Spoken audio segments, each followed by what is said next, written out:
Hey, everybody, and welcome to the Teen Titans Roll podcast. Wow, not a cold open? Shockingly professional from Mind Theater Media. We spent 20 I minutes know. talking about Darkwing Duck's penis before we started, though. Oh, yes, and there we are, we're back. No, it's not professional anymore. Yeah. All right, so the reason we're doing this is because, in addition to our normal cast, who, if you do not know, what the hell are you doing? Why did you start on the like 10th episode or whatever? Go back to the beginning. But we have a guest playing the guest character for this time, Aqualad. Yeah, Dylan. Dylan, who are you? Hi, my name's Dylan. I went to college with a few of these fine folks. I was roommates with the DM for about a year. That was fun. Yeah, that was. We trolled a Wikipedia. Am I allowed to say that? Yes, curse you, Frosty, you son of a bitch. How dare he do his job and remove our nonsense? What a loser. Yeah. But yeah, I will be portraying Aqualad, the resident swim team jock of Teen Titans. Nobody look up my actual physique, please. I promise you, he looks just like Aqualad. Yeah, it's actually shocking. Whooping in the water. Oh, yeah, he literally looks exactly like Aqualad, and that's why I chose him to be Aqualad. Have flowing black hair, Yeah. But yeah, so that is our guest, and so now our question for this time, Paul. What is our question? The question is simply, what kind of cat would you be? Yes, and if you don't like this question, you can blame our guest because he got the honors of picking the question this time. And dear listener, as you receive this question, as it enters your ears, I want you not to just answer it, but to let the answer come to you. And when it does, post your answer on our Twitter, please. Yes, please. We have a Twitter. Yes. We do have a Twitter account. No one follows it, except for one other podcaster who I fangirl over the fact that he follows it, but no one else really follows it, other than Krista and Paul. Follow it. If I don't follow it, I'll fix that after this. Anyway, cats. Who the fuck cat are you? Who wants to go first? It's not me. I've got a cat. All right. So when I was in Korea, I lived out kind of in a smaller city, and after a couple weeks, I found that there's a mountain out back, one of the housing facilities. By that I mean a hill. Anyway, I was kind of lonely. Went up to the top of it, and there was this cat sitting there on a pavilion. She was the best cat in the world, kind of skinny. Just walked up and started sleeping on my jacket. I thought it was cool, and I kind of wanted her. And then she had, the next time I visited, she had kittens. And I, fed them all, and they were the sweetest cats. But then I was like, no, I can't steal this mother away from the kittens. So I think that cat was pretty cool. However, after a few weeks, I did meet, there was another male cat that just kind of lurks around in the area, but is kind of a beta male that I'm pretty sure was her ex-boyfriend that she just is like, no, just stay away from me. That's who I am. Wow. Wait, you'd be the ex-boyfriend cat and not her actual boyfriend? Was he the baby daddy? He's the baby daddy cat. I have no idea. I must say I was not expecting someone to pick an actual cat that already exists or has existed. That's pretty good. I like the narrative style of that. Yeah. That's good. Yeah. I will say, okay, I'll go next. I'll say that everybody knows that everybody wants to be a cat. This is true. Yep. Because the cat's the only cat. He knows where it's at. Thank you for but, that. I want to be a jellicle cat. A what? That's why, good, did that's you, good. why did you take mine? Jesus Christ. I'm so I think you took a lot of ours. I knew you were gonna pick this one. When it But was which, my okay, turn, yeah, never mind. huh? Which jellicle cat? No, that's another question. We can't do that. That has to be for another time. I was going to say, like, I was going to sing the entire Mr. Mustafali song with a backing orchestra behind me, but, you know, it's fine. It's fine. Oh my god, I'm sorry. Can I go back in time and say that I used to be I hired them, you know, to come over and stand behind me and play while I sang, but, you know. Yeah, exactly. Now we see like a flashback montage of you messaging me and saying to ask the cat question, like in slow motion, like it's a whole like love is war scheme or something. And I'm like looking over his shoulder, like spying on it, and I'm like, it's my job this episode to ruin his life. And we all say, oh, well. Okay. This is the darkest thing that's happened in this podcast yet. So cats. Now that I'm not just like I have to pick like what species of cat, because I don't know cat species, especially not house cats.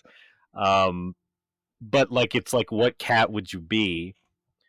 I would love to say that I would be Cosette to Doc's a friend's personal pet cat, but as everyone in this podcast probably knows, I am not Cosette. I can the only thing that is, I mean, as you said, Paul, wait for the answer to appear to you.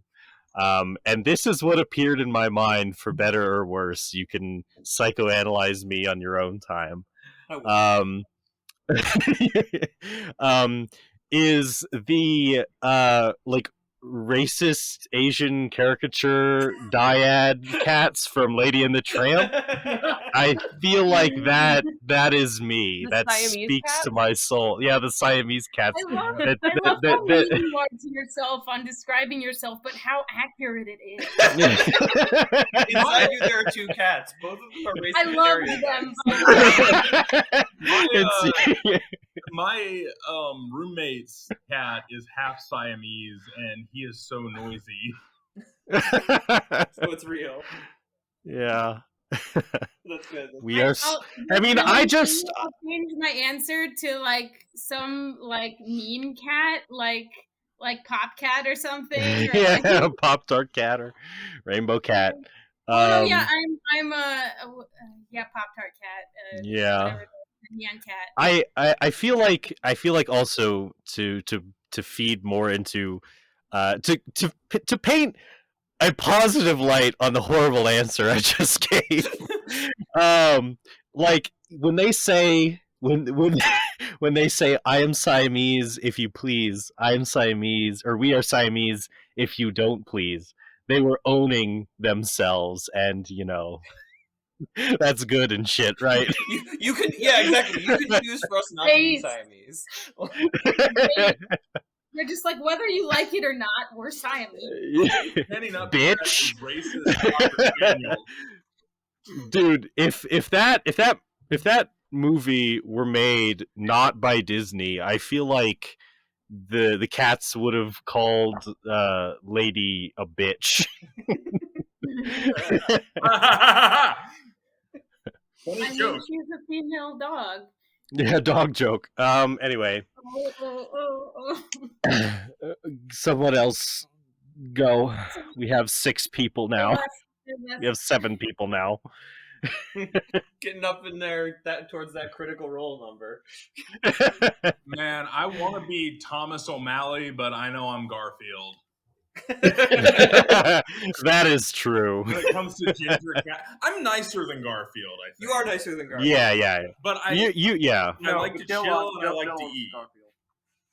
With if I were Garfield, I would still beg John for lasagna, but I wouldn't be mean to Odie. I'd be like, "Hey, buddy, let's eat some lasagna together," you know? be nice about. Okay, but hold up. I need to step in here because I know you pretty well. Okay. Imagine if Odie was like one of the people who does one of the many things that makes you very angry all the time. All the time. I would be nice about it. I think And he couldn't even talk, and he just like licked you all the time. Odie's not a jerk though. He's a nice dude, you know. No. Odie is an extrovert without any self-awareness. That's the point. He's one of those people who like pisses you off without meaning to. That's the deep metaphor of Garfield. AKA a dog. But I love dogs. Yeah, I don't know. I guess it's forgivable when okay, but here's the thing about the perspective of that is because if you were Garfield, it's like dogs annoying extroversion isn't annoying because we love dogs. But if you were a cat, would you feel the same way? I know plenty of cats who like dogs. Yeah, I guess that's fair. If you were a cat, then dogs would be like those like whatever that race is that you don't like. Wait, What? No! I just want to clarify, because Paul is goofing right now, that the guest is not a racist. No, what you're saying is that Odie is a white man.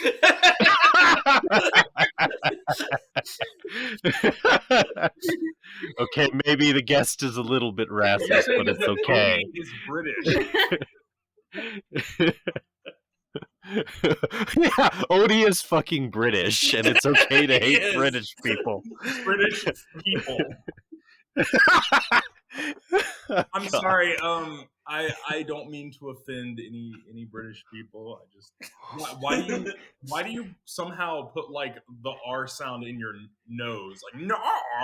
What is that? I swear, when I met Dylan freshman year, he was the nicest guy.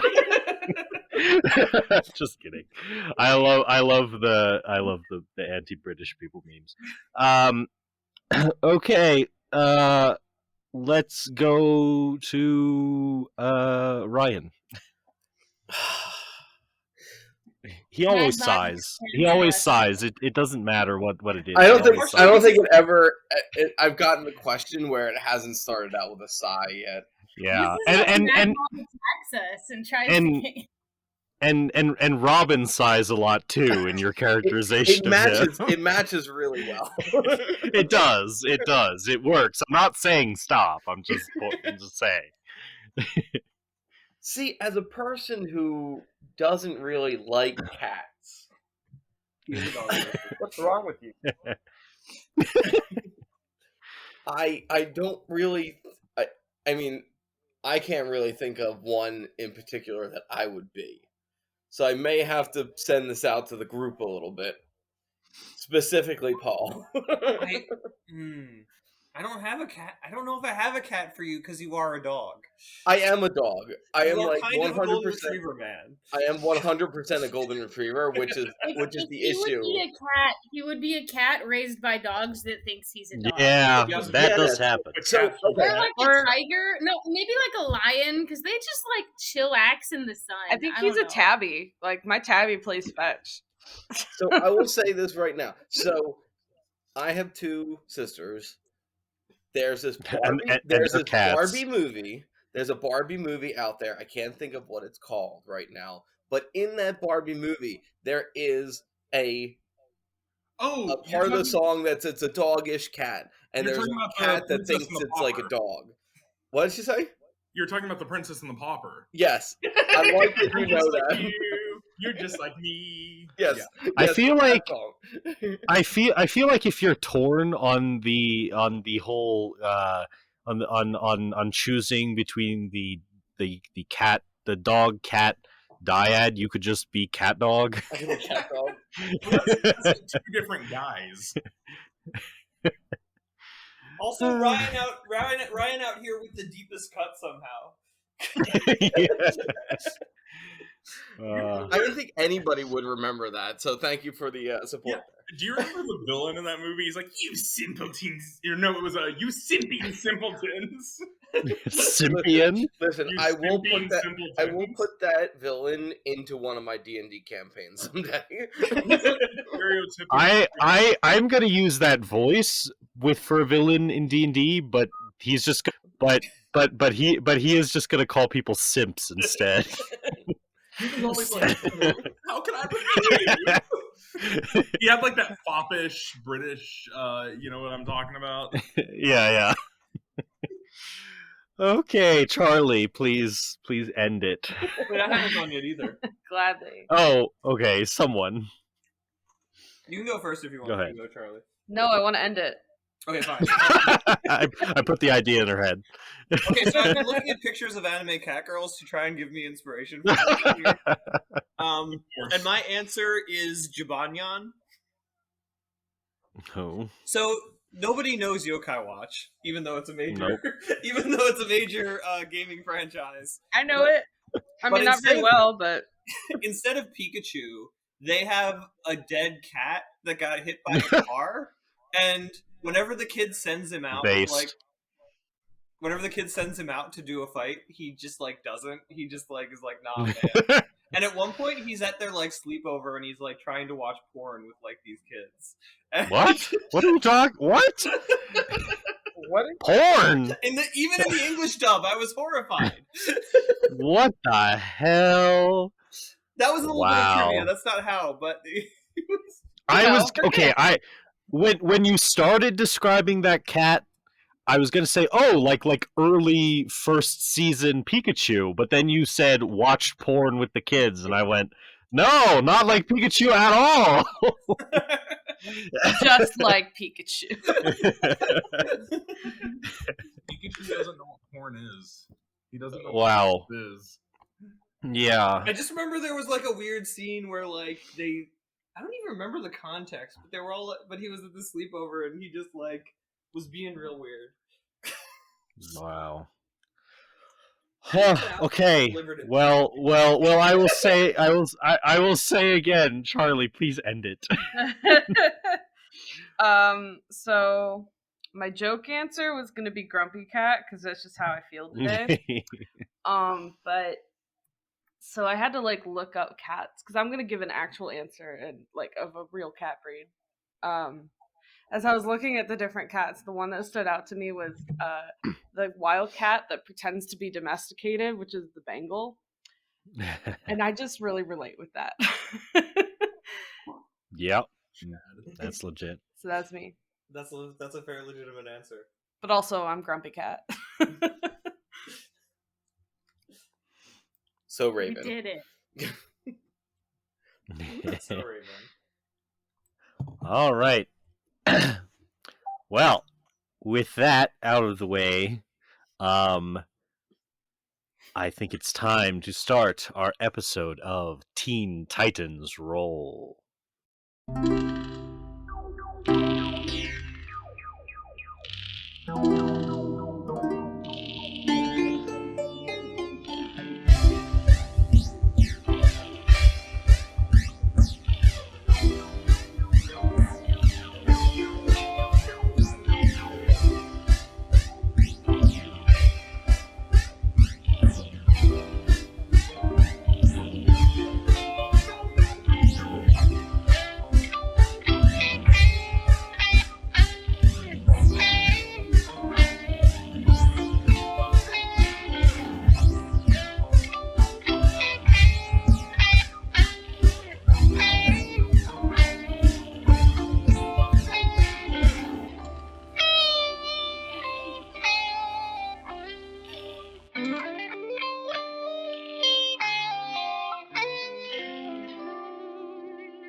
Real quick, are we doing the same ships from the show or? Ships? I guess that's an important question. Ships have not yet developed. I mean, at this point, As I don't know. Raven and Blackfire had something going on. there was something Yeah, with okay. Starfire, and there's an ambiguous, obviously, something with Robin and Starfire, but I think that's mostly all we have going on. yeah, Yeah. and I will say, as of the last part 2 of Nevermore, because I was editing it recently, I'll release it for everyone tomorrow. There is a point where Beast Boy where Beast Boy is like, "Oh, right, you're wearing pink," like to the happy emoticon of Raven, and she's like, "Yeah, it's cute, isn't it?" And he goes, "Yeah." Awesome. So Small beginnings. There's all the ships. That's the answer. Everybody is at risk of being shipped. Yeah, everyone except for Cyborg, because honestly, who would want to be with Cyborg? Aw. His gross, disgusting self. That's so Aww. sad. Sad. Think of a I few ship good reasons. Cyborg and what's her name? Jinx or whatever. Actually, in the But show, Cyborg, but Jinx and Kid Flash is also good though. Yeah, you're yeah. right. in the Oh, show, Yeah. no. I actually ship Yeah. Cyborg and Cyborg Raven. is actually in love with his robotic half. Like his human Ew. half and his robotic half. He's Well, he's that- autosexual.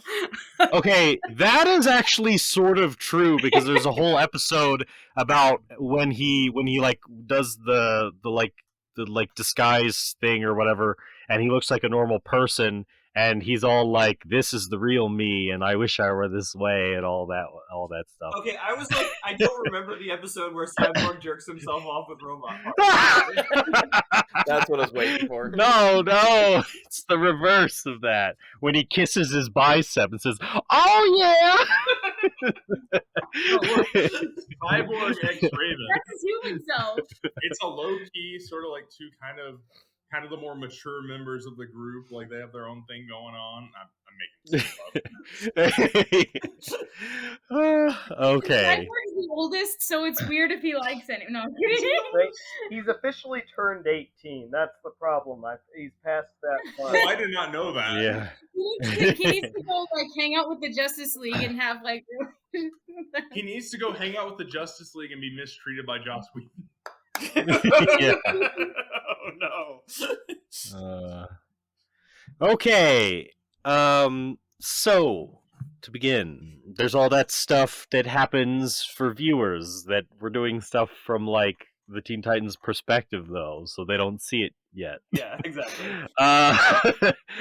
Titans, you guys have gotten an alert from the Coast Guard.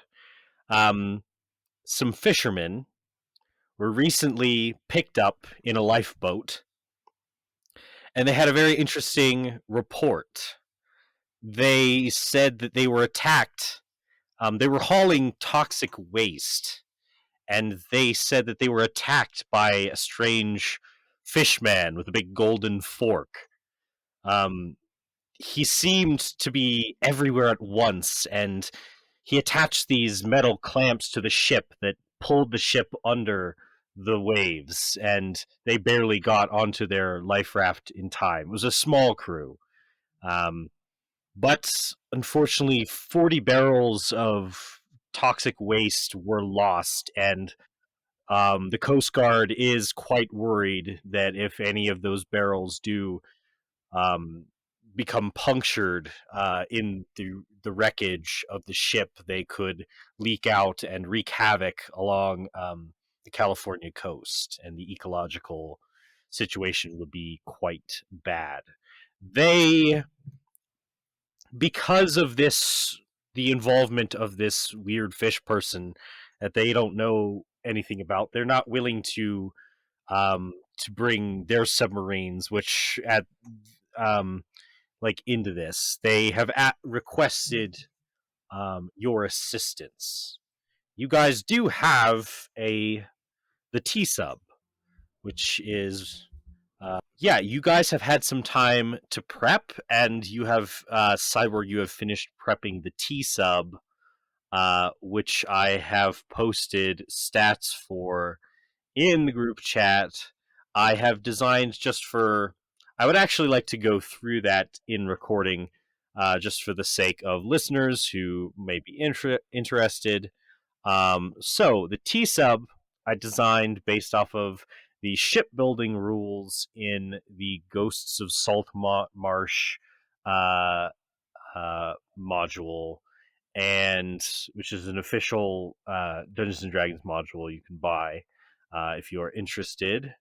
I figured that a ship, at least for this size, it works perfectly well. So basically, T-Sub is, I mean, technically in terms of size, it's a gargantuan vehicle. That's only because anything over like 20 feet by 20 feet, it would fit into the same square as like a gargantuan creature. It's not as relevant. It has a creature capacity of 5 crew or passengers, but 1 pilot is required out of those 5 crew or passengers. The cargo, there's a small compartment where you can carry about 100 pounds of cargo, nothing too extensive. The T-Sub is peak submarine technology, whereas submarines typically max out at about 23 miles per hour. Don't ask me that in knots. Knots are dumb. The T-Sub is capable of speeds of 25 miles per hour under the water. It has senses of sonar out to about 30 miles, because that's about how far sonar can go, unless it hits interference. And of course, they have floodlights that go out as far as floodlights go, because floodlights go forever unless they pretty much go as far as you can see. But they shine out in a 20-foot cone. It has a strength of 17, a dexterity of 24, a constitution of 13, and an intelligence, wisdom, and charisma of 0. It's immune to poison and psychic damage. It's immune to being blinded, charmed, deafened, exhaustion, frightened, incapacitated, paralyzed, petrified, poisoned, prone, stunned, or unconscious. And these are its actions. It can fire its seismic blasters, and the seismic blasters are, the forward seismic blasters, there are 2. They both fire simultaneously, but with separate attack rolls. And they have a range of 200 feet or 800 feet at disadvantage. And they can't hit a target within 10 feet, who's within 10 feet of the sub because of the firing arc. And they do 3d10 thunder damage on a hit. Your hull has an armor class of 15 and 150 hit points and a damage threshold of 20 points. Which means that unless you do 20 points, you will not do any damage. Twin hydrojet engines. They each... I won't get into all of the hit point information yet. And there are oxygen tanks, which help with filling the ballasts or emptying them so that you can ascend or descend, and providing... They also have the function to provide serviceable atmosphere within the T-Sub. So, boy, we better get into a submarine fight now. Yeah. Oh no. The beginning of the episode, you are descending into the lower launch pad of the Titan's tower that has an access to the ocean below the tower, and you are prepping for launch. You guys have kind of separated responsibilities out, because when you have 5 cockpits like this, it's easiest to separate out responsibilities to the different individuals. Manpower looks like it's holding. System check looks good. How's everybody else? Report on your positions. Oxygen is checked. Defensive systems ready to go. Double barrel booyah, ready to go. And Beast Boy has not been given any responsibility, though Beast Boy, you haven't really felt slighted by that because you are the secret weapon for this mission. Oh yeah. Okay. I'm the yellow lion. I'll form the head. Is there a big window? Yeah, so basically you guys are all in like these like these cockpit seats, and there are these clear, slightly tinted like domes over you all, and so you all have like almost like 360 vision of the environment around you. Right now, you are descending the rotating elevator to the exit tunnel underwater, and you are lined up. Robin, it's on your command. All weapons check. Everybody ready to go? Titans, launch! I just pulled it full in forward gear then. We spurt out, Yeah. and we spurt out of the shaft. No. Oh, there it goes. Just like Beast Boy. And you guys, you all are like pushed back against your chair as you are thrust forward down the tunnel, and at great speed. Just before hitting the end, the gate opens, and you are launched out into the water, open water, and begin making your way towards the destination. It will take a little while, but yeah, you are heading out towards the deeper ocean, where the barge sank, and heading in that direction, keeping an eye on sonar. In the meantime, yeah, is there anything you'd like to say to each other? Anyone's mics you want to mute? Cyborg, I am concerned. The ship made an extra gooshy sound when we left port. Oh yeah, my ship, my sub's all gooshy. Just makes a face and turns off the intercom. I'm just looking out the window, just like hyping myself up. I'm just like, oh yeah, I'm so ready. I'm just finally get to swim. Gotta get to be a big sea creature. Cyborg, now that we're out in the open ocean, you want to try out the seismic blasters? Oh yeah. Hey, Beast Boy, be a moving target for us.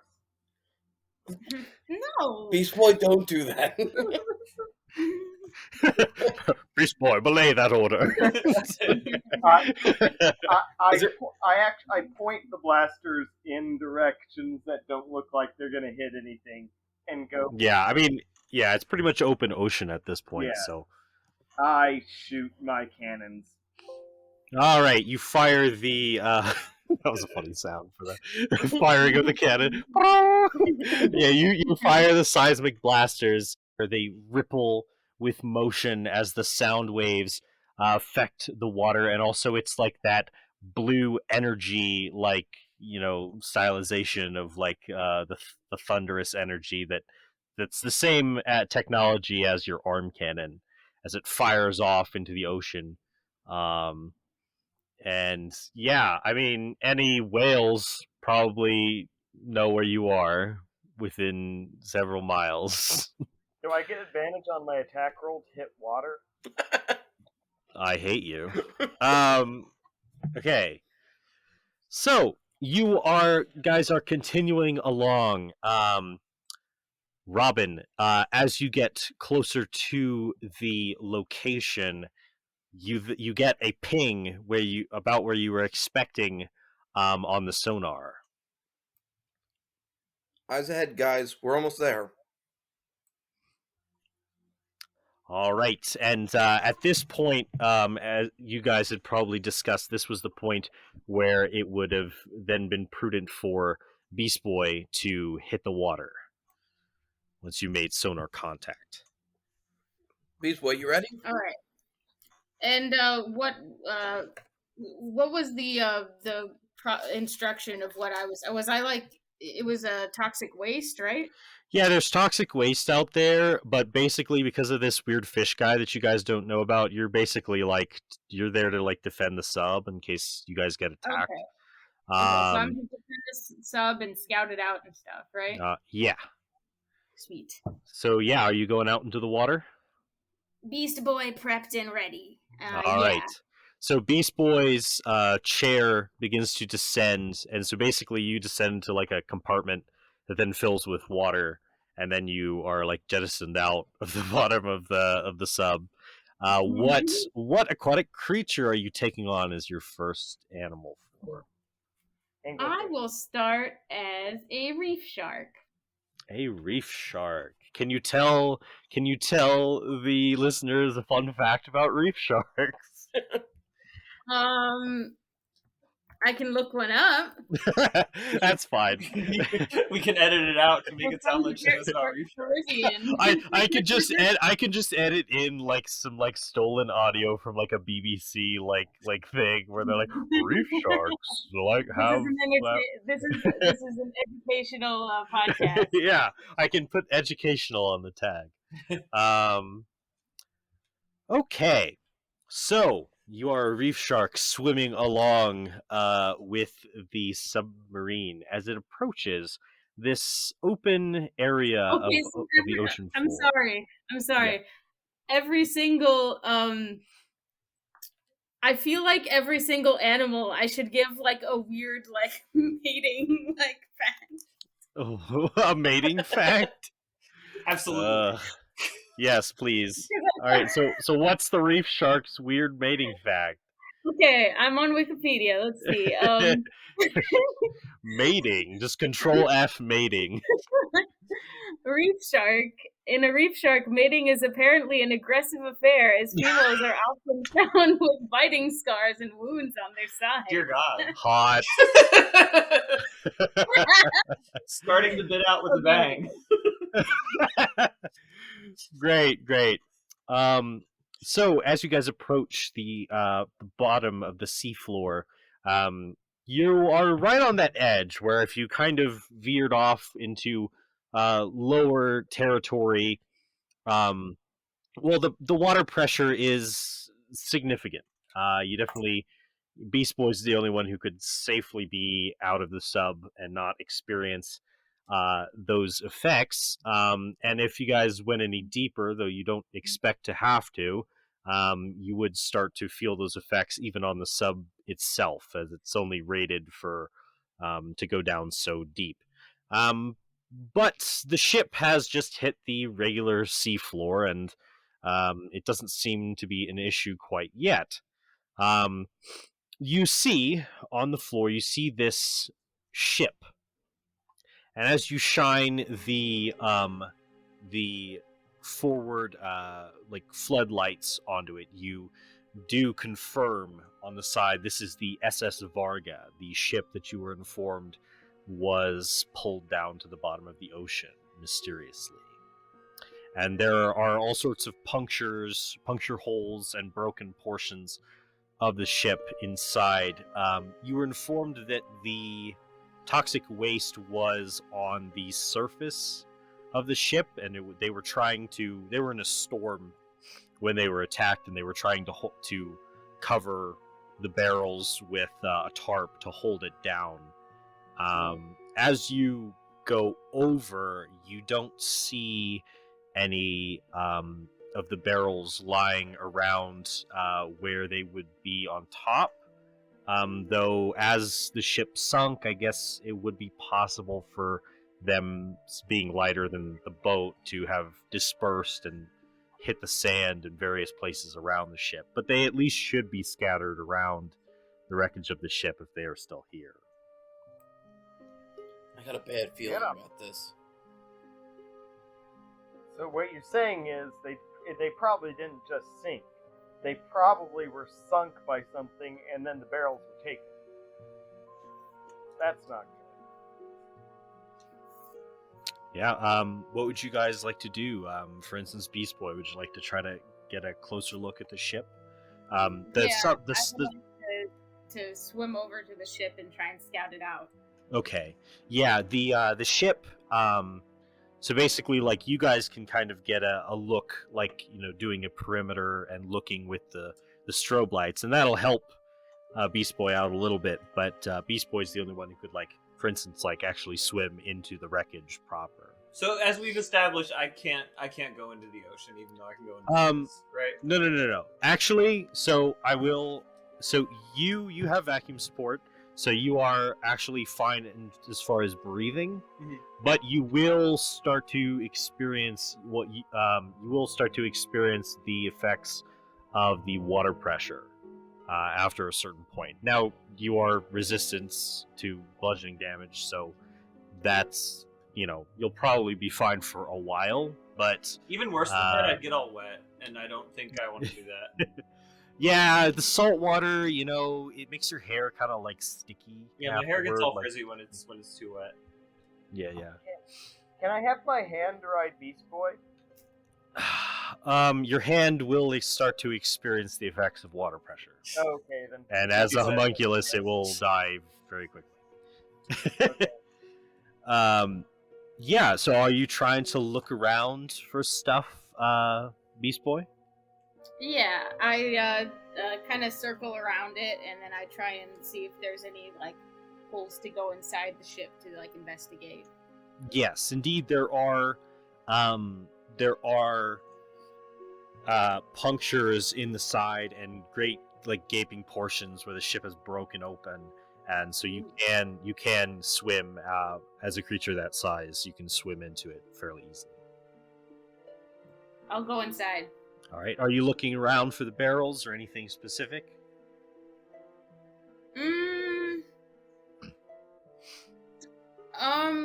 Does it look like the puncture marks were like...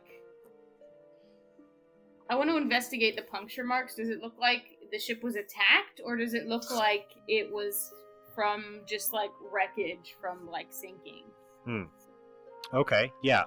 Go ahead and roll investigation. Stats. Somehow I doubt a shark has investigation, but No.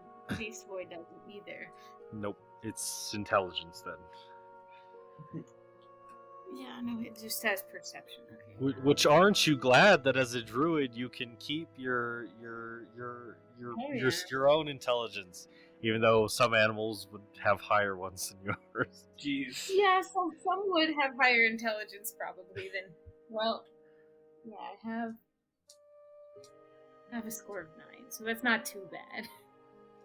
Well, that's pretty bad, but okay. Yeah, I mean it's slightly below 50%. At 13, Okay. that's not horrible. So you are swimming around at first. So first, when you swim around, you see the bridge of the ship. The bridge of the ship has this huge portion that has been you don't see how it could have like most of the ship, the portions where the hull have been broken on the side or the bottom part of the ship seem to have been because it was pulled down and capsized and then hit the ocean floor and broke open in portions. But this area on the bridge, there's a big area, and you basically could swim right into the side of the bridge because the whole side of the bridge is blown off and is you don't understand how it could have been damaged just from the capsizing process. This may have been an attack before the ship sank. Ooh. All right, so I'm going to start. So the barrels, are they gone? You have not seen any barrels. So say for your investigation, you don't see any barrels on the top of the ship where you said they were, and you haven't noticed any out in the sand.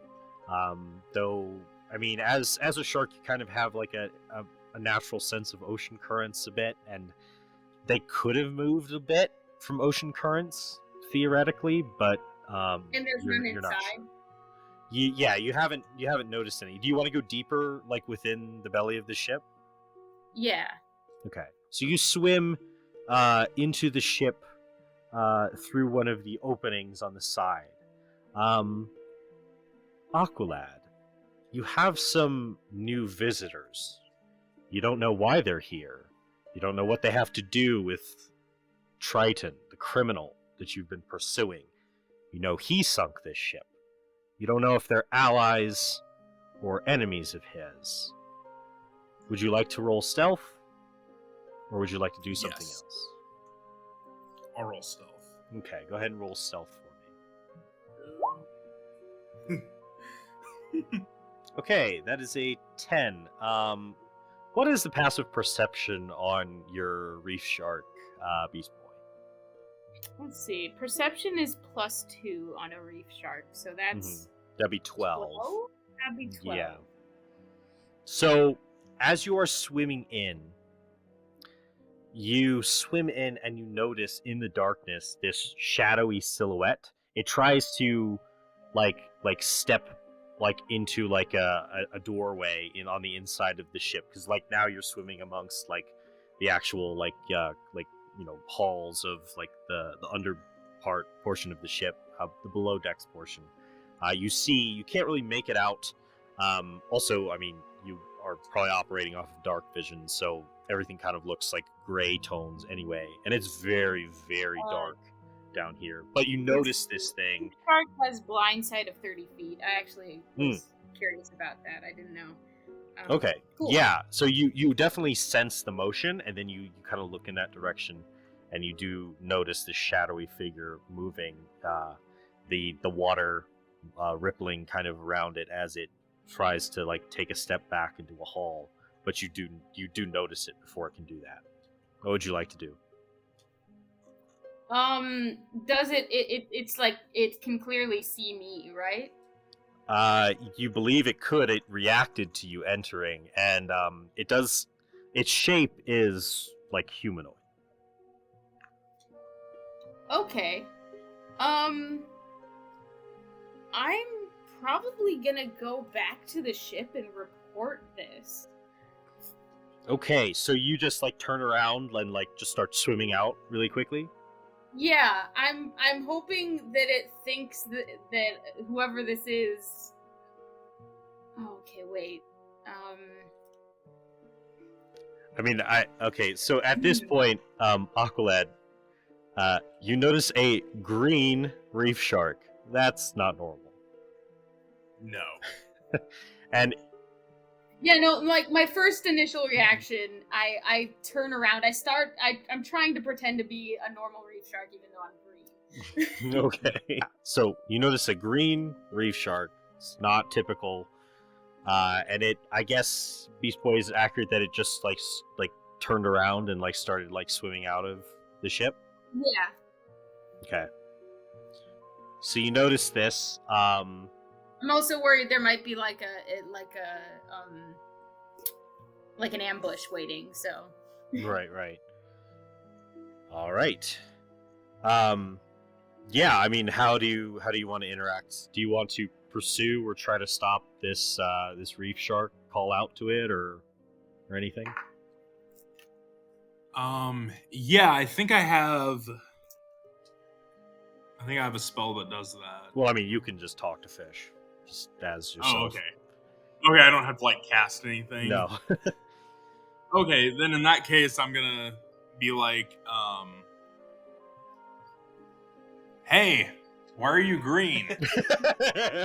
So, as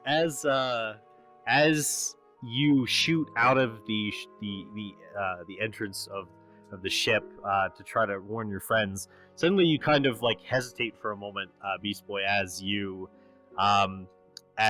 hear this voice in your mind, and it says, "Well, what you just heard," and at that point, I'm gonna need the rest of you guys to go ahead and roll perception. The crew, the T-sub crew, go ahead and roll perception. That's 21, baby. Oh no. Okay. So you guys are circling around, and you catch Beast Boy start to shoot out of the ship, and then you a couple of you notice there is a dark silhouetted creature approaching from behind the ship, but you do notice it, so it does not get a surprise round on you guys. So I'm gonna ask for everyone to go ahead and roll initiative right now. That includes Beast Boy and Aqualad, because now we are in combat time. So go ahead first of all and roll the T-subs initiative, and that has a +7 bonus. I'll roll it. Yeah, you can go ahead and roll it, Cyborg. All right, got it. That's got a 22. When he says that in my mind, if I think a response, does he hear it? Oh, I mean, do you think a response? Yeah. All right, what do you think? So he said, "Why are you green?" I said, "You don't just ask someone that." Yeah, well, you hear the fish, which is now this is not really the manner in which fish operate. Like fish give off like empathic vibes when they talk back to you. This fish straight up says like, "You can't ask that." Like, I ask, who are you? I'm Beast Boy, one of the Teen Titans. Who are you? Are the Teen Titans like a known name at this point? I don't think so. If they had said Justice League, you would know it because your king is part of the Justice League, but Right. you don't know the Teen Titans. What's a Teen Titan?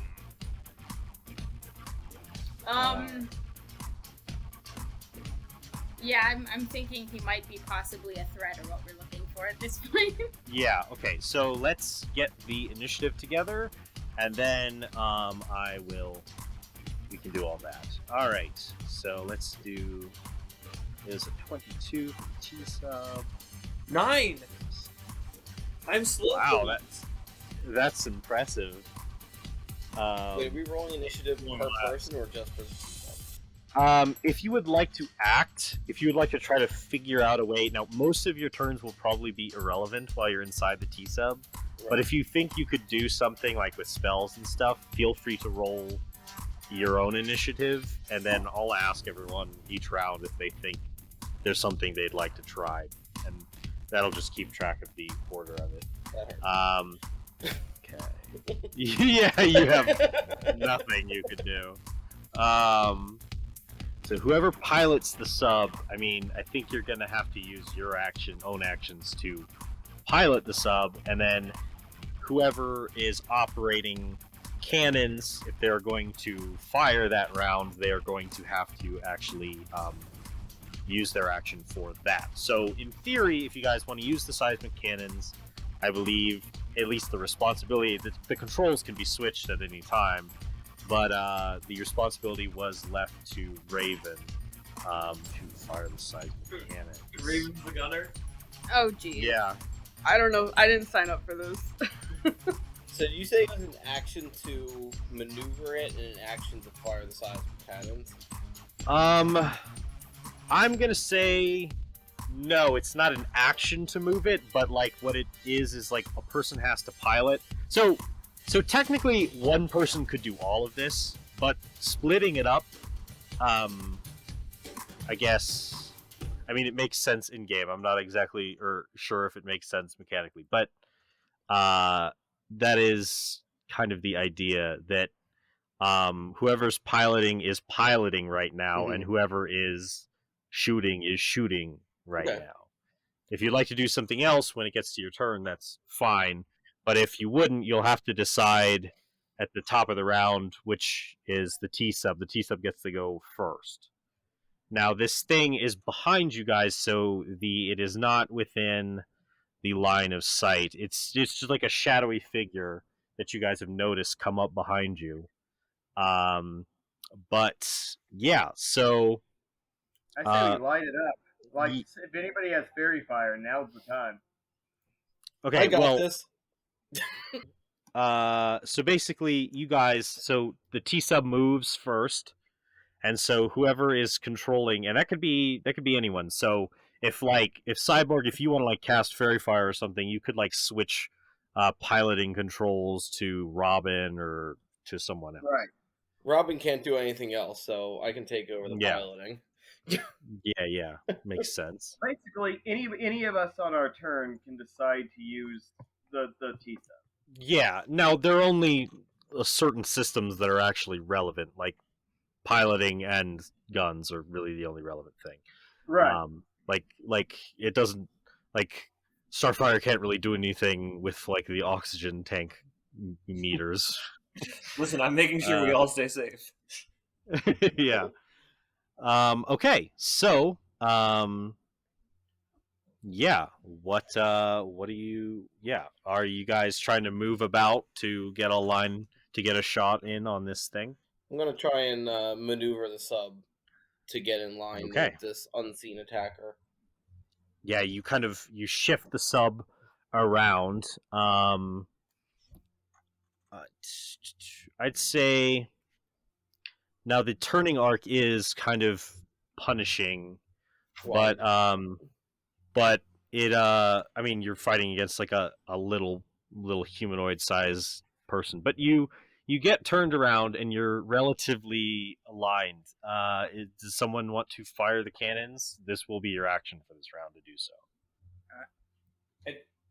I mean, I don't know what this thing is. I'm not shooting it. yeah. I'm gonna cast Beast Speech so that I can talk to the only person that's actually in the water. Okay. As we come around, Now- do we see anything in the floodlights? I'd say just roll perception for that to get your floodlights aligned. So I guess that just be you, Robin. Just go ahead and do perception. 25. 25. Okay. All right. So, yeah, you do get a line of sight, and there's this creature from the Black Lagoon looking motherfucker with a gold fork sitting there in the water. Wow. Okay. Okay. Raven cast the beast speech, or did beast speech. Yep. So I guess you're not firing this No, round. I'm gonna ask Beast Boy. I'm gonna be like, what is out there? Okay, so here's the question though. Beast speech does allow you to talk to animals. However, there is like several hundred yards of ocean water Yeah, and a submarine in Do we between the have two a- of you. Do we have like a megaphone thing, like a speaker on the outside? Like, I guess my I was communicator. gonna say, or doesn't- can I use the communicator? No, the communicator is morphed into his form. It's not like external. I mean, I guess as a druid, you can choose that technically. I think, like, you can choose if your equipment is on. When you wild shape, you can choose if your equipment is on you, on the outside, or morphed inside your form. So, do you want to have like a weird? I mean, although I wouldn't What if I had, necessarily. like a strap for a thing to hold my communicator. Yeah, But like I a little. As a scout, Did I know that she can cast this spell to communicate with me?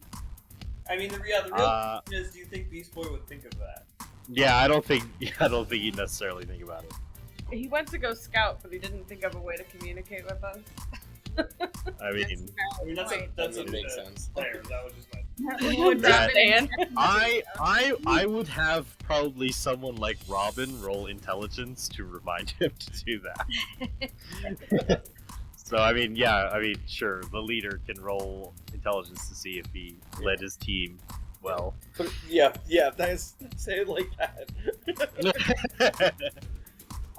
That's an 18. Okay. Yeah. Yeah, you're good. Yeah, he has a little communicator. So basically, he has like a strap and the T foam thing, which I guess it would make sense for it to be water resistant or proof. Is like Would I need to press a button in order to speak into it, or is it? It's just a speaker, I thought. Like I don't know. Well, I mean, you can't speak into it anyway because you're a shark. Well, we're speaking shark here. Oh, that's true. Yeah. Wait, let's see. These. Yeah. It's the speak with animals spell. So. Yep. Uh, I was going to say that Is even it, if like, am I speaking psychically? Because sharks don't like make that. This is interesting. well, it's however they magic. communicate. Magic's communication. I was going to say that even if Robin didn't remind him, I would have tried it anyway, thinking that Beast Boy would be smart enough to bring a communicator. Right. So. Yeah. So I'd say the issue is simply that I think it is one of those, like, kind of like Motorola phone type or like walkie-talkie things. You have to press a button to speak into it. And that is the clinch pin point for your flippy hands. They're flippers. Then I can, on my turn, turn into a giant octopus and press the button. Yeah, on your turn. So, all right, so I used my turn to ask Beast Boy what was out there. Okay.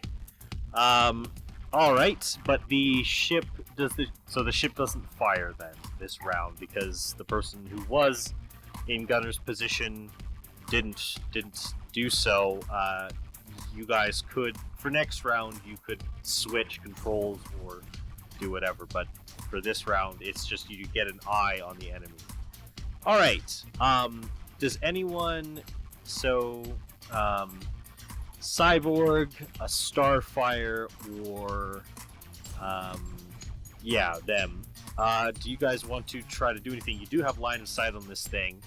It's about I'd say it's about 100 feet away. Because you guys had to kind of do a turning arc and then get a line of sight on it. I mean, could I use my move speed to get just a little closer and use Fairy Fire? Your move speed? What are you talking about? You're inside of a ship. The ship has already moved. Oh, okay. Yeah. I was gonna say the only thing I could think of really would be Fairy Fire just to light it up. Yeah. But I'm not quite close enough to be able to do that. Yeah. And you don't want to fire anything that has to physically come out of your fingers, and because it just hit the inside of the ship. Well, Fairy Fire's all over himself. That's Fairy Fire is like a radius. It's like a transient effect. But like, if you want to fire firebolt or something, that wouldn't go very well. So on that note, no, I'm not doing anything. Yeah. I feel like to get around. Starfire punches a hole in the ship and they all start drowning. Well, there goes the oxygen tank. Yeah. Okay. Alrighty. So, let's see what we've got here. Oh, actually, even before that, he gets to go because he also rolled a 22, and he only just has less dex than the ship. But this thing, after you shine the light on it, it points its fork at you, and there's these huge blasts, these two blasts of like blinding white light. I'm going to roll to heat. Oh, it's violent. Okay. 14 and 2. Okay, plus a. Here, I thought it was just a nice guy coming to say hi. Sheesh. Okay, so he is firing at the front of the ship. The locations that he could hit are the hull and the forward seismic blasters, but those are smaller. I think he's just going to do a general. Well, we'll see. We'll see what he hits because he's firing at the front. He could hit either. The forward seismic blasters, they're small little bits, though. They have higher AC. They have an AC of 17. If he doesn't make that, he might hit the 17 hull. damage? No. I'm talking about the armor class right now. Hey, everyone. Sorry if that was a little bit of a weird spot to put the commercial. But there was a big gap, actually, in between what you've previously heard up to this point and what is going on for the rest of the episode. That is because of an internet connection failing on my end. So we had to split this session into 2 different recording sessions. A lot actually happened during that time. Paul and Krista actually got married. We all went to Ohio. The whole crew was there, including Dylan, who plays Aqualad in this episode. And that was really fun. But yeah, so if you basically notice anyone mention the fact that it's been a while since we recorded, that's why. So yeah, but regardless, I was able to make it all come together in pretty good fashion. So I hope that you enjoy the rest of the episode. And please, if you do enjoy our episode, please support us on our Patreon at Mind Theater Media on Patreon. 28 points of damage. So Oof. that blaster is offline. Oh no! Yeah. Currently in Raven's cockpit, you see that status of the right-facing or of the right forward-facing seismic blaster go red and X out. Right. Great. So, yep. And so that is Trident's turn. It is now. Do I see that happening? Yeah, you would see this from the individual up there that they're shining their lights on. You see two blasts of light, and one shoots past the ship, but the other one hits the front of it, and there's this and there's this kind of small explosion on the front of the ship, and it is your turn, Beast Boy. Okay. I am going to turn into a giant octopus. Giant octopus fact. Oh yeah, mating fact. They are mollusks. They have blue blood. They can detach their arm as a penis. And... okay, that's it. Okay. They're very smart, and they are very introverted. Aww. Yeah. Cute. Okay. I'm turning into a giant octopus so that I could press the button on the I forget what it's called. Receptor. The T-phone thingy. The T-phone. I don't even know if this. Raven, there's been something shot at you. There's not a friendly. Like there's a guy out here, but there's another guy and he shot something. I don't. That's like when a kid like smacks their head against something, and then you're like, "Oh, be careful!" It's like... I'm just like lasers. I need to make it all bubbly. Whoa. I'm an octopus. What do octopus sound like? How the heck am I talking as an octopus? Oh, you're talking via beast speech. So like basically, the octopus is making whatever weird communications it normally I'm would. basically just bubble talking, just like whoa. But it goes through the communicator, and Raven will understand it on the other end.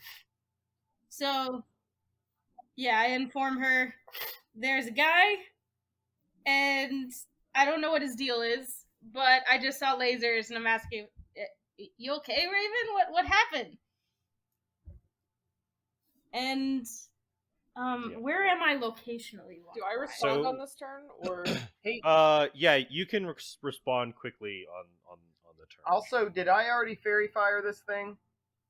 No. Okay. You are at almost the bottom of. Oh, okay, just checking.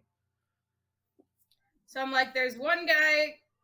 I don't know if he's friendly. There's another thing that just shot at you guys. To be obvious. My response is just, he took out one of our blasters. And I see, and then you hear a bunch of ruffling or like noise as I like scramble over to grab Cyborg. All right, I'll see what I can do. Why are you grabbing Cyborg?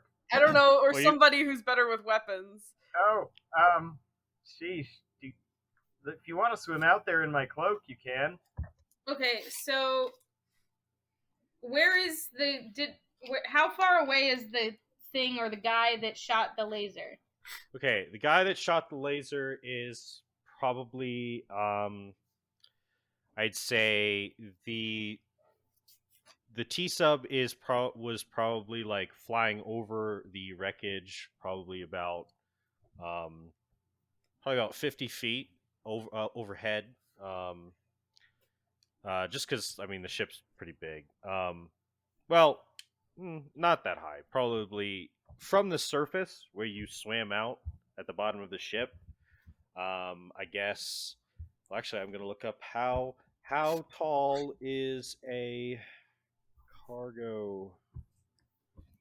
Google says pretty dang tall. Yeah, pretty dang tall. I don't think this is kind of the same model. It might be.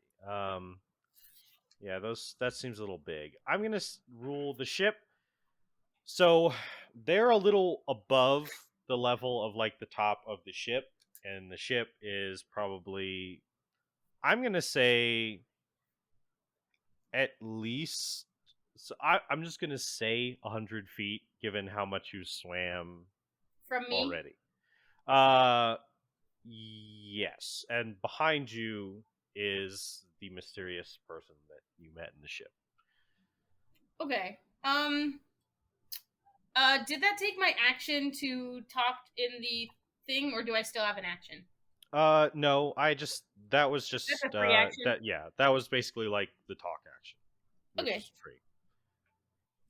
Octopus has swim feet of 60 foot. So, I'm going to... can I see? Does he look like a humanoid?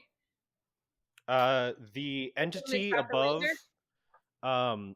Wait, which one are you asking about? The thing that shot the laser. Okay, that one. Do I see where it came from? Yeah, well, it is currently fully illuminated by the forward-facing lights of the ship, and you can see it does from this distance. Yes, it looks like a humanoid. It looks like kind of like you can kind of tell from the distance that it looks like a fish type person, but humanoid, and it has the thing it shot out of is glinting in the light with kind of like a gold metallic light that's reflecting off. Okay, and how is the guy in the ship with me responding to this? Does he seem like they're an ally? The guy behind you? Yeah, the guy behind me. Well, he hasn't reacted yet. Okay. I'm gonna try and go for. I don't want him to shoot at the ship again, so I'm gonna go for the guy with that shot the laser. I'm gonna Is it a gun? Is he holding a gun? I'm sorry. It's like it looks like some sort of spear. Okay. Or something from this distance. Okay, I'm gonna race towards him with my movement 60 feet. I'm going to shoot an ink cloud. 20-foot radius cloud of ink extends around the octopus if it's underwater. The area is heavily obscured for a minute, although a strong current can disperse it. After releasing the ink, the octopus can use the dash action as a bonus action. So I'm gonna squirt a bunch of ink to disrupt its vision and shoot as a dash action towards it, so that I might be able to like grab him or stop him from shooting at the ship. Okay, so you move 60 feet then, and then you do the ink thing. I don't think the ink would be in front of him. You said it's a 20-foot radius? Yeah. I don't think it would be. So he was 100 feet away to start, so it wouldn't yet be obscuring his vision. Oh. Yeah.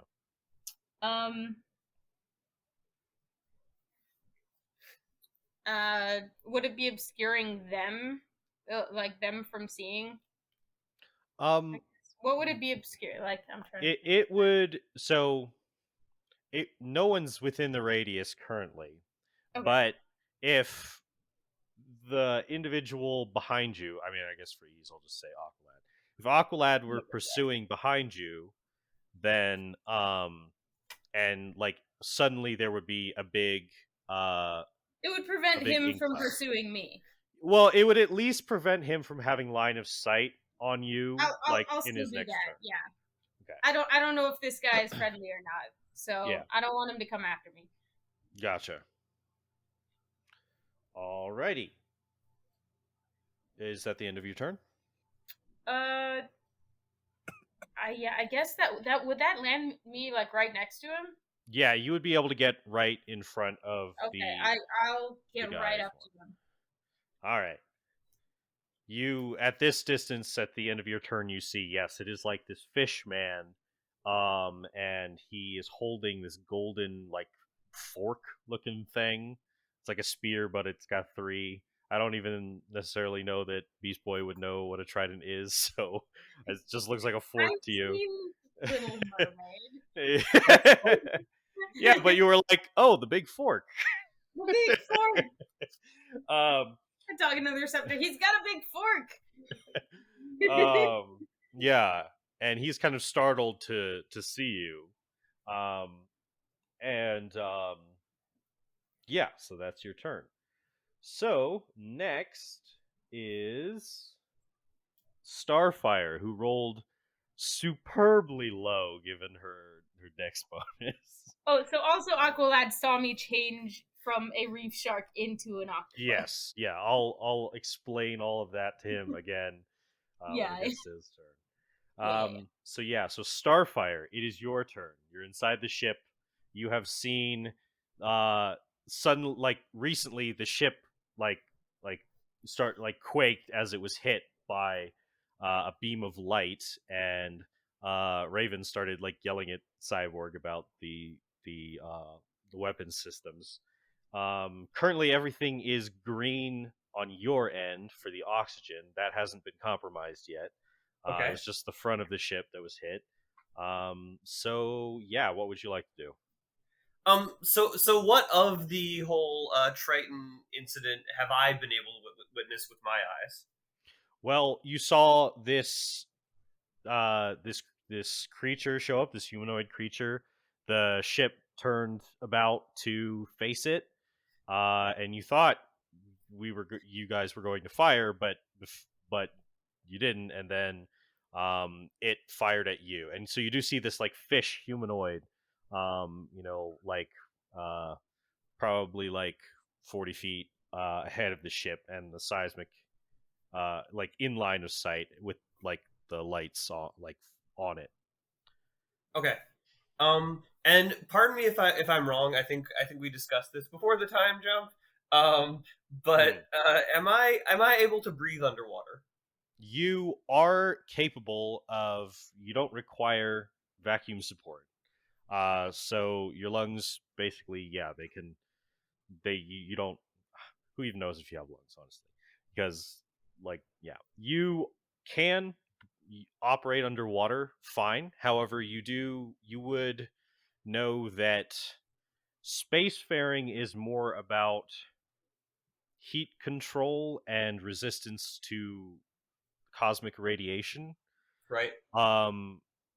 You would be knowledgeable enough about these kind of things to know that at these depths at these depths underneath the pressure of an aquatic planet, um, basically you will start to sustain like damage from the pressure of the watery atmosphere. Okay, so I think that in preparation for this undersea mission, I've been hammering into my mind the fact that most of my friends will probably die if this machine breaks. Right.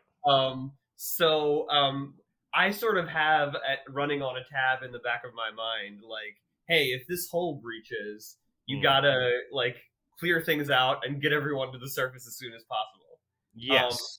Now, So I will say to that point, I'd actually like you to roll nature.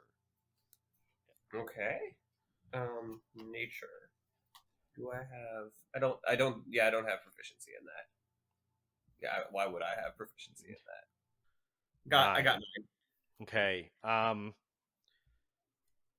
would say I was just hoping you wouldn't roll like 5 or less. So you don't know a lot about the details, but you know that like because I mean honestly, not a ton of planets have like like miraculously abundant water as Earth does, and oceans, but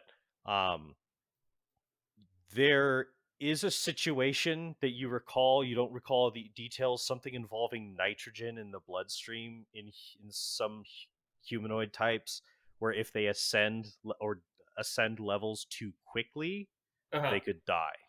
Okay, got it. The bounds. Yeah.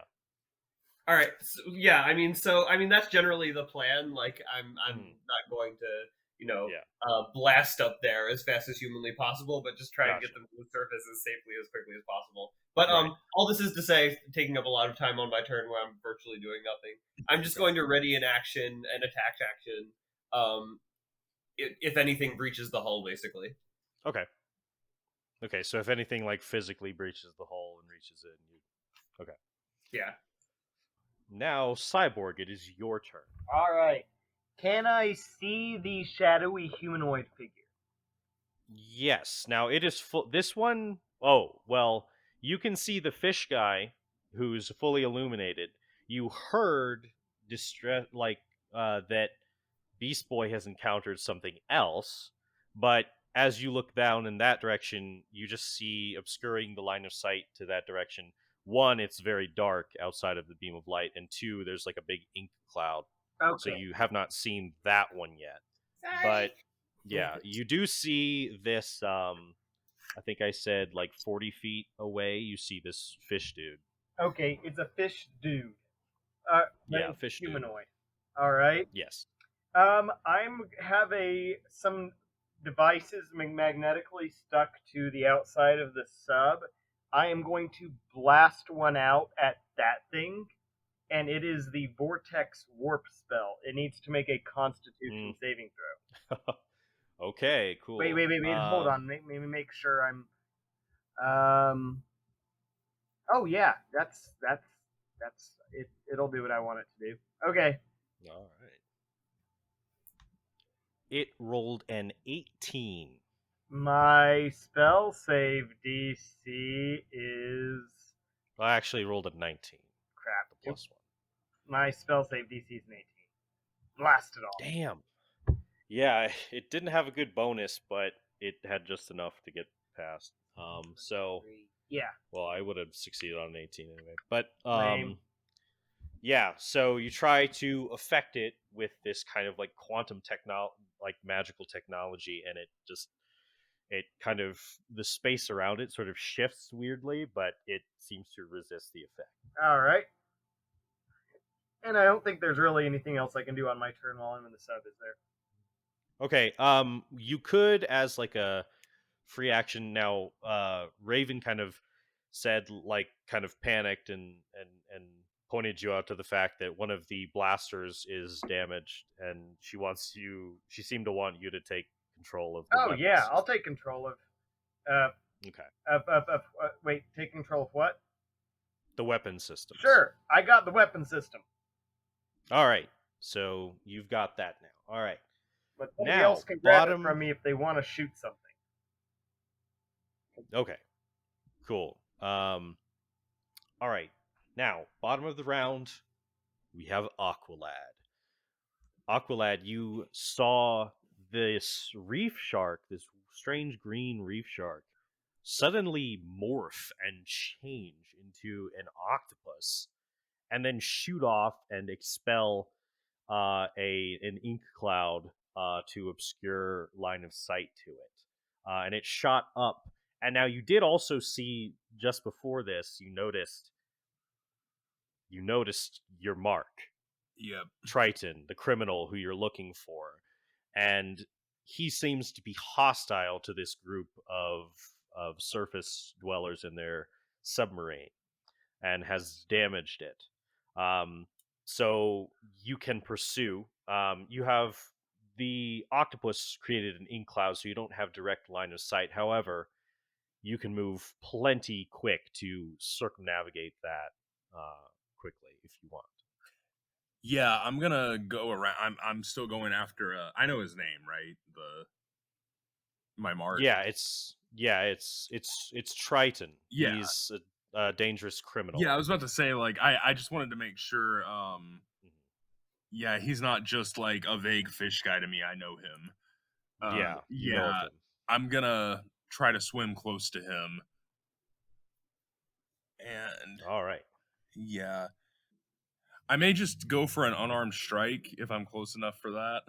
All right, yeah. So you're just gonna punch him. You don't want to harm him too much. Yeah. You just want to punch him. Yes. Okay. Is a 12. That will not hit, however. Oh, okay. Could I use my weapon this time? You.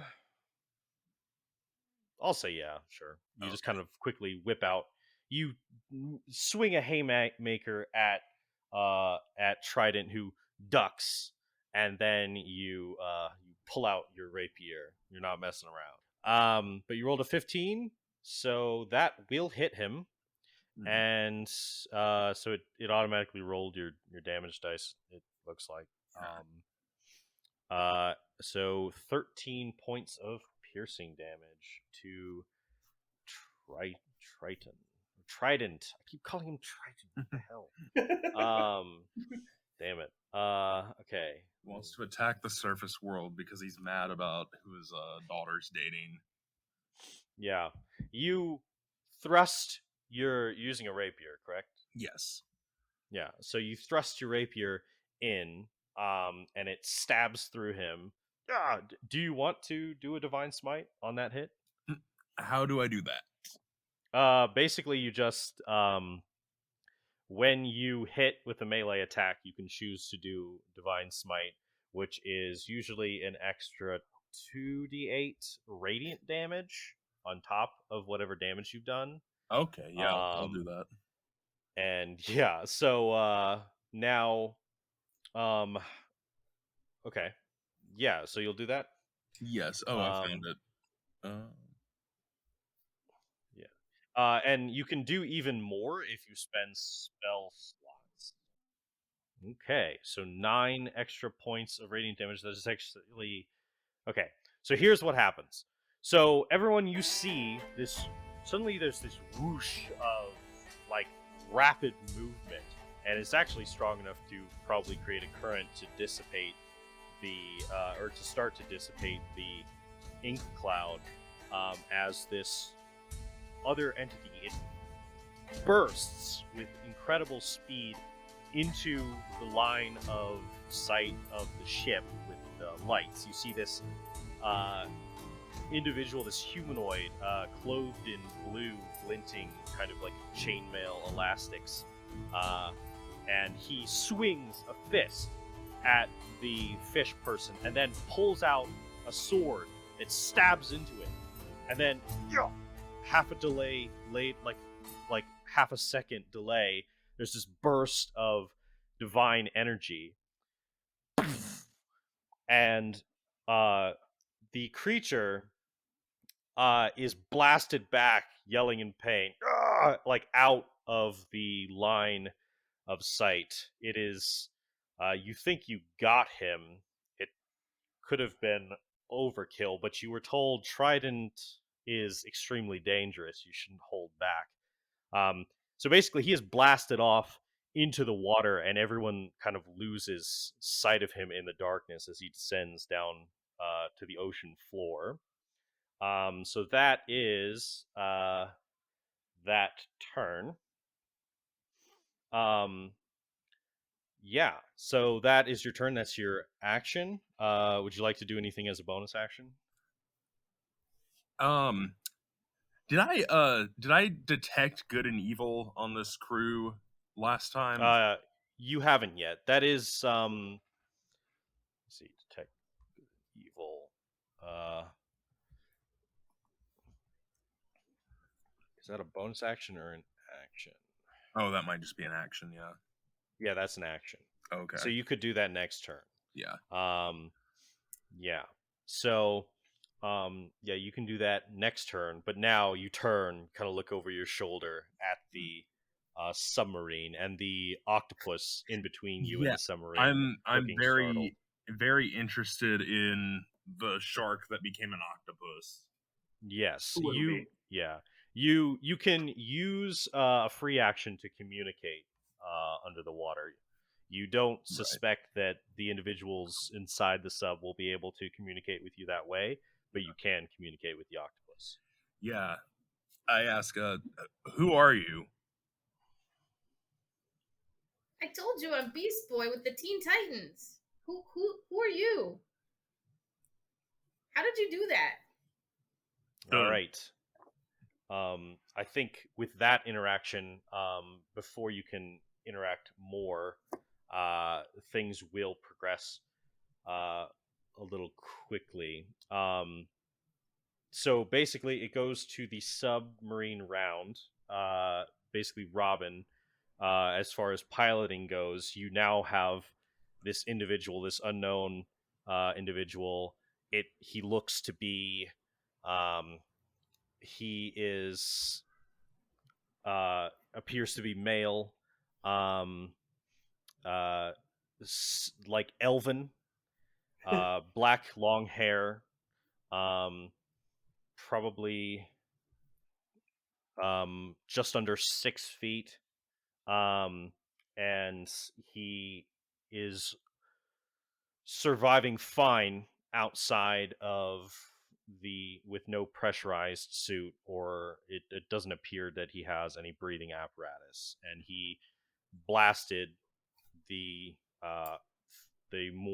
even more aquatic looking humanoid off into the darkness.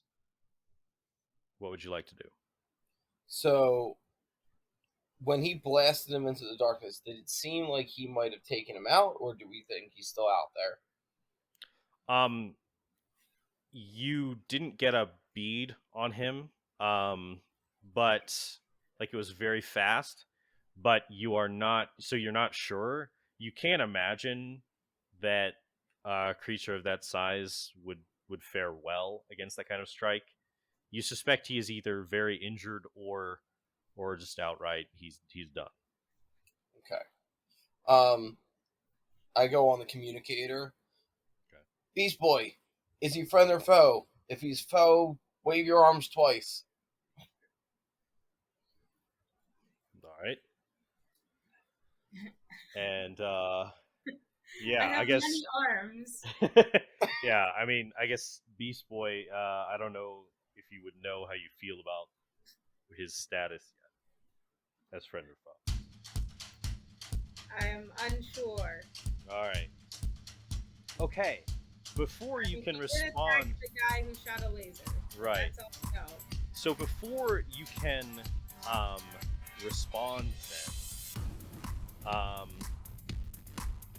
as you are waiting for a response from Beast Boy, suddenly you all sense there's like a light from behind that illuminates quickly, and then there's you guys see a beam shoot past you from behind and below, and then there is an impact on the bottom of the ship. Unnervingly, the back and bottom portion is where the oxygen tank section is. So, Do we have a breach? you do not have a breach in the hull as of yet. Oh no. But you will be receiving some damage to the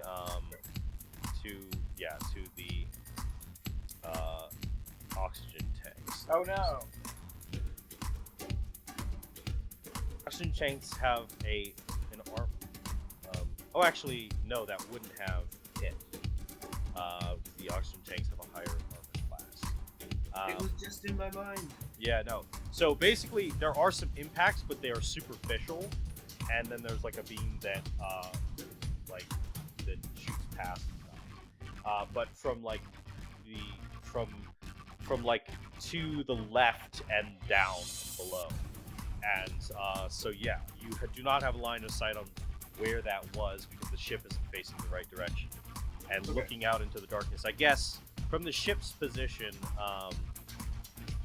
any individuals on that side of the ship who kind of look down with dark vision, whatever your radius for dark vision is what you could see. But otherwise, you know the direction that the lasers came from, or that these force blasts came from. Okay.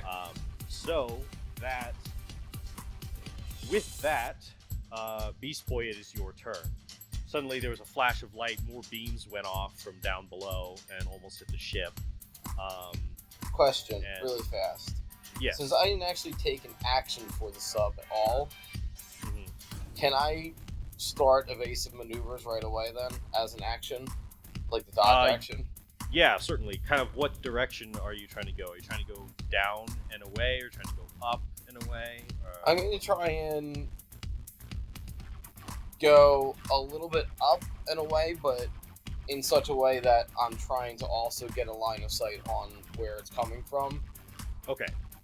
Yeah. So, as that happens, you've been kind of ready for your operation of the. Yeah, it's more like an action, a held action than like a movement action when you're controlling something like this. I feel. So you suddenly instinctually you pull on the controls and rev up, and you pull up and you start to strafe around to try to pull the beams of light towards the direction of the lights. Now go ahead and give me a perception check to get a pin on the location. Or my perception. Just straight perception roll. I don't have dark vision. Since this is just kind of a follow the light. Yeah, you're trying to follow the light. It's more of based off of the positioning of the shooter. Okay, that's a 15. Okay.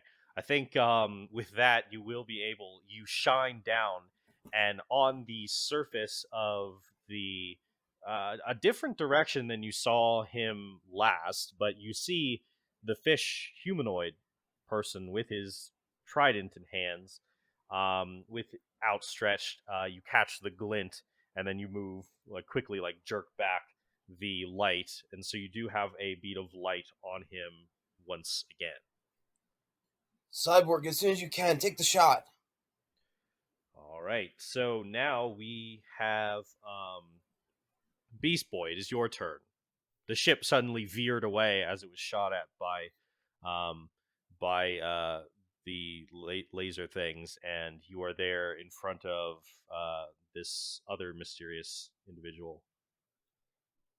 Okay, so the guy with the trident fork that he attacked, did he disappear? Is he the other one? The one you saw, he disappeared into the They weren't darkness. shooting off. But it seems that now suddenly he seems to be over on the opposite side and has fired. Like maybe I think he teleported, or it was a different guy, or Mm-hmm. Yeah, anything could be possible. Okay. Yeah, and also Robin asked me if this guy's friendly, and I don't know. I will shrug as an octopus. As an octopus. Mm-hmm. So that is one arm wave, I guess. Yeah. And so he if as far as the distance goes, he's on the surface of like the bottom of the ocean. He's kind of swimming down there. Yeah. How far away is he? And you do see the light on him. Now it is back down to the surface, so it's probably equal or greater distance. I'll just say it will take either a dash action to get right up to him this turn, or it'll take 2 rounds. All right, I will take the dash action, and I will try and get up to him. Well, okay.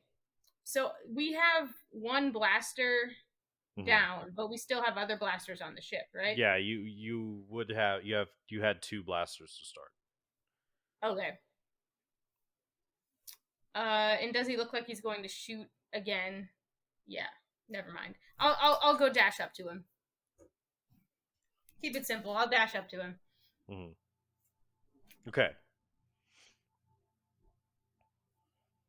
So you will dash up to him. So you are now in the space. You guys see the green octopus that is Beast Boy in your line of sight now. Now it's kind of risky to fire because he's there, but you could still try. So Can I get to the side of him so that like I don't want to be like blocking? Well, whatever. Yeah, I mean, you could like come up behind him, and hopefully you don't get hit, but you still maybe could if he ducks out of the way and you get hit. Okay, so yeah, I might have forgotten about Raven. That's okay. Lot of moving parts. This is like, who the hell has done like an underwater submarine fucking combat? Hey, pretty soon we're gonna have Spelljammer, and that'll probably deal with 3D combat. Yeah, that'll be cool. Yeah. It was a 20. Okay, so before Beast Boy had moved, actually, Raven would have Raven, you would have gotten to do something. Okay. So yeah. At that point, you like the ship is aligned with this new target, and then up by where Beast Boy is this mysterious individual who at least seems to be hostile to the fish guy who attacked you. Okay, so like if I go to a window, what can I see?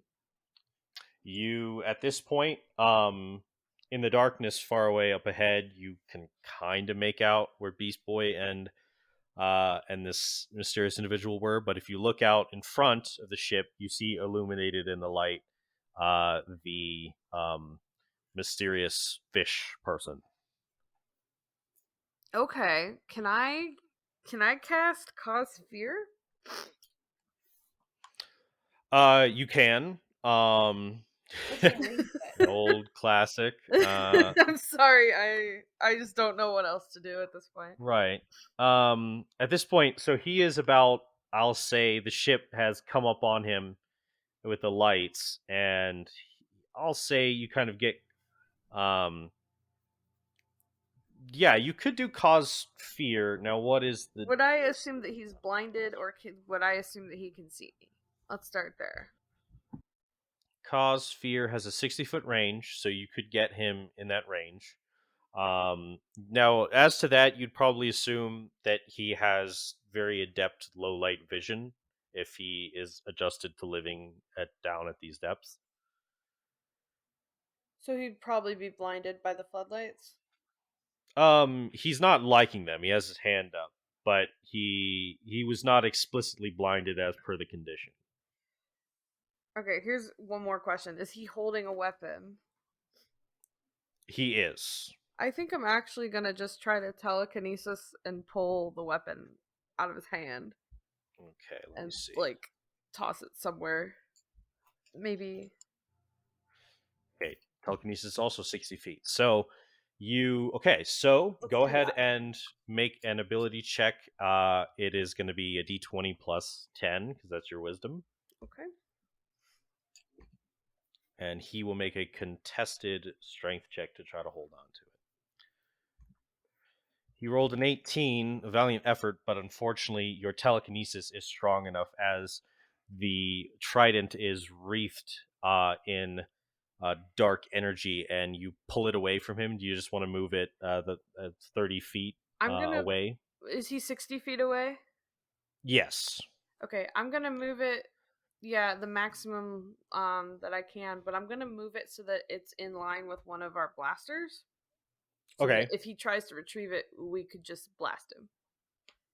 All right, cool. So you're kind of baiting him to come after it. Yeah, and I let Cyborg know to be ready to blast him. All right. I think that's my move. I don't think I can do anything else. All right. Yeah, good move. All right. So then it's Beast Boy who would rush in near him. He doesn't have a weapon now. Yeah. So, and you're there. Starfire, it is your turn. Okay. So what is it? What is it in my line of sight here? In your line of sight, some very Yeah. 3D chess, and Oh, as you know, I definitely. can only see in 2 dimensions. Right, gosh, I thought you were like an eldritch being or something. Why don't you see in more Oh, no, dimensions? I'm surprised. Eye troubles are the main thing, even though I've got 10,000 of them. Yeah. Okay, so basically you see within the main thing you see is this guy, this fish dude down below the ship. The ship's kind of at an angled downward to the ground, and he's there on the ground. And he has just had his weapon pulled away from him, and yeah, he's there, kind of deciding what he's going to do next. It seems, and then up above, kind of in the darkness, you maybe can see with your dark vision, like on the outskirts of your dark vision. Um, you kind of know the direction where that other mysterious figure was. But Beast Boy has also come down there, and he is in the same general area as the enemy. How far away are Beast Boy and the other mysterious figure? Well, Beast Boy is now down in the same area as the fish guy, as Trident. Mhm. Uh, Right. but the other one hasn't moved to where the fish guy is yet. He's still up there. Okay, so but like in feet, how far away is Oh, Beast Boy? in feet, Beast Boy is probably like 40. Hmm. Okay. That's kind of the safe operating distance to have the floodlights on while still being able to fire from a distance. Like that's kind of, you could be farther away, you could be closer, but closer than an enemy will. So yeah, just assume if Robin gets a bead on someone again with the floodlights, that he's getting as close as possible for accuracy of shot, but he is not getting too much closer than 40 feet, just Right. because basically the if you're within 10 feet, it's like the seismic cannons can't hit you, and then if you're too close, they just move out of the range of the lights, the beams of light, and then someone could just fucking like swim around you in a circle, and you won't be able to really tell where they are. Okay. Well, then in that case, I am going to do what I can, and I'm going to cast Hold Person on the fish creature. Okay. All right. He has to make a wisdom Stay save. still. He makes a Wisdom save. Did we decide that was how we were doing it? That we were using my Wisdom modifier? Yes. Well, I mean, it's a wisdom save for him regardless, but like this kind of spell casting, yeah, I think is not based off of your Okay. physical I prowess. just couldn't remember where we landed on that. That's Yeah, valid. yeah. Yeah. So he will have to make a saving throw. He rolls a 9 though. I think that or a 10 with his bonus. Regardless, I beat him then. Yeah, you beat him. So he actually is held. Yep. All right. He is held. Suddenly his arms kind of like clamped to his sides, and he starts struggling and like trying to swim, but he just kind of drifts uselessly as he can't really move. So my spell paralyzes him for the duration, Mm. and at the end of each of his turns, he gets to make another Wisdom save. All right, sweet. So you have paralyzed him. All right, Aqualad, you can now burst over to where Trident is, if you would like. Yes. Also, does Trident count as somebody I can communicate with my fish? Yes, and he is also capable of communicating in a similar way with aquatic creatures. Yeah, it's been a while since I saw the episode. Yeah. So yeah, you burst over, like with another blinding like movement of speed. You guys see the other individual burst forward and look to the fish person. Yeah, what would you like to do? So I see that he's not showing any signs of damage. Yes, now that you see him, he doesn't you do not see the wound that you inflicted on his chest, and he's he seems to be unable to move at the moment, probably some magics from these surface dwellers. I ask him, how did you do that? Okay, let's see. hold person when you're paralyzed. I think you can only speak falteringly. So I think even he mentally? is. Oh, mentally, yeah, no, he'd be fine. So mentally, he kind of goes. He just starts to. He smiles and he just starts to laugh.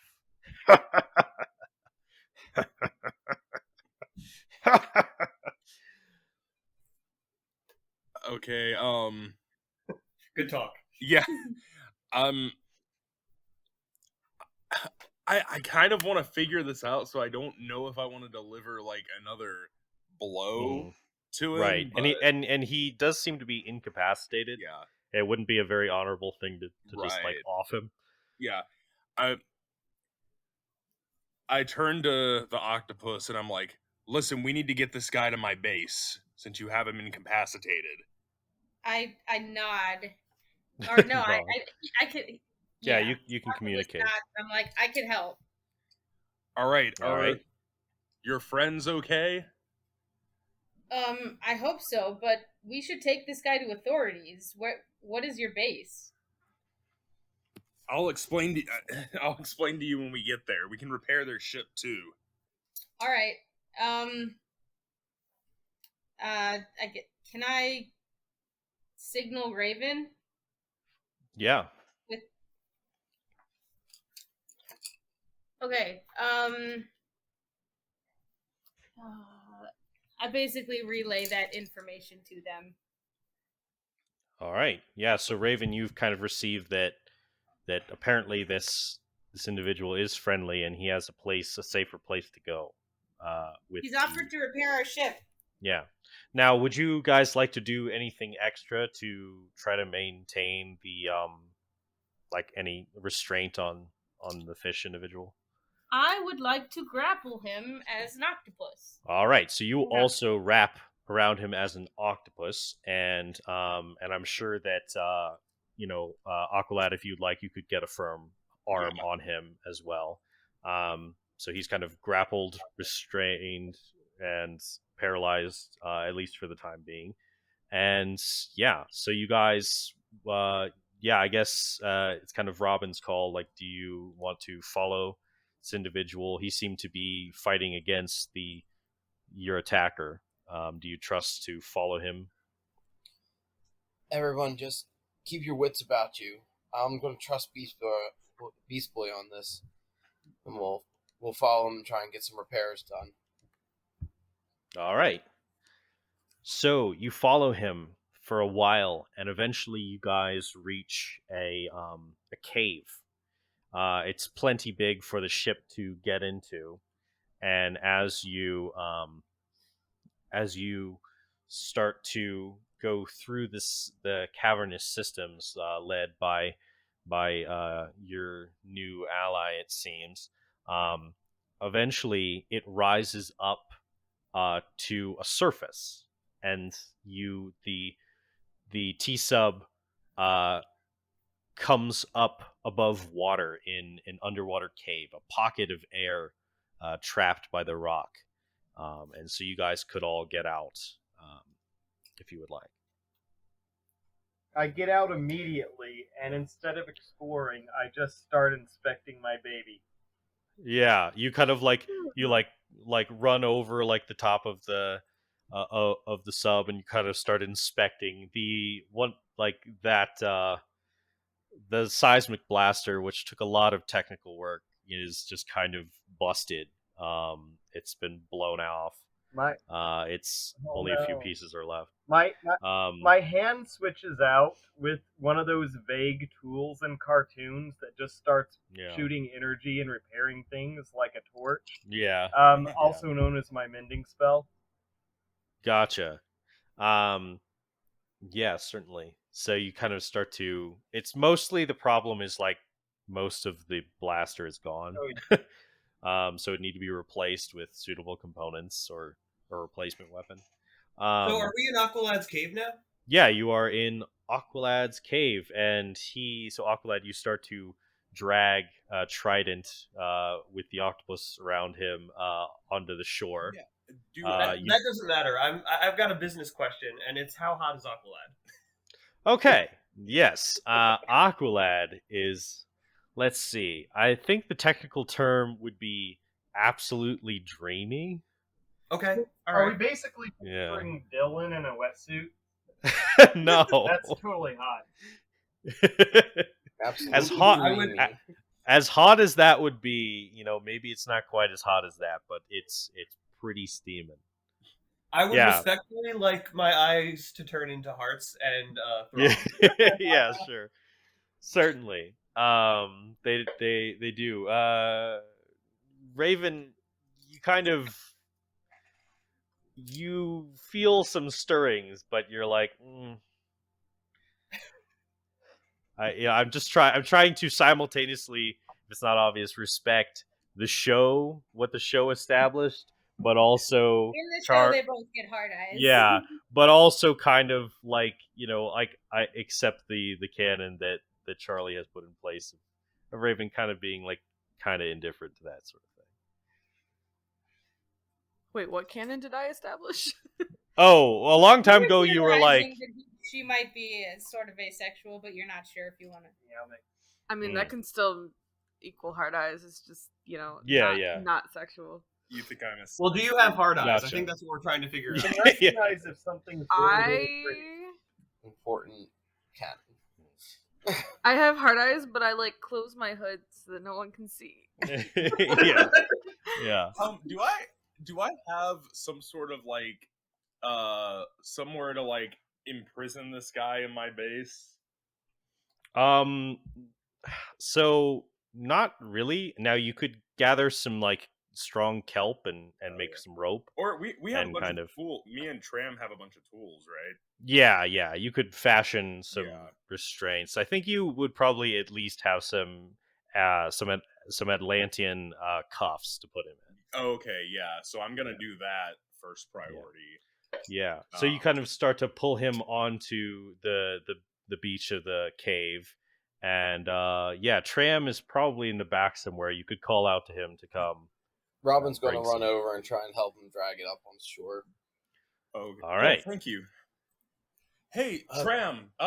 Would you mind giving these guys a hand with their ship? All right, you guys see coming out from around a stalagmite, whichever one's on the bottom.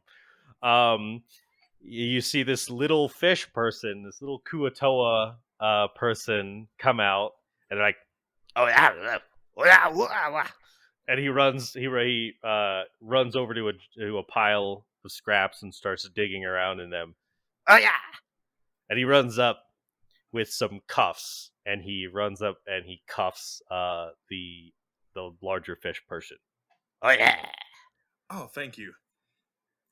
I'm sorry if I came off as rude earlier when I was mid-fight. I'm Aqualad. I'm from Atlantis. This is my mechanic and friend Tram. And this is Trident, who has been causing a lot of problems for my people. So that's why I wanted to bring him here so I could get him to the Atlantean prison. I turned back into Beast Boy and I'm like, there's Atlantis? Oh, yeah, you haven't heard of us? Oh, yeah, I might have gone over this last time. Do I know of the Teen Titans? No. Oh, yeah, well, we went over it. You know of the Justice League. Okay. You don't know of the Teen like, Titans. They're not big enough. So, you guys are a boy band. Robin kind of winces immediately. There are girls in this band too. Oh, I see that. Hi, I already introduced myself. So. Well, it's nice to meet you, Aqualad.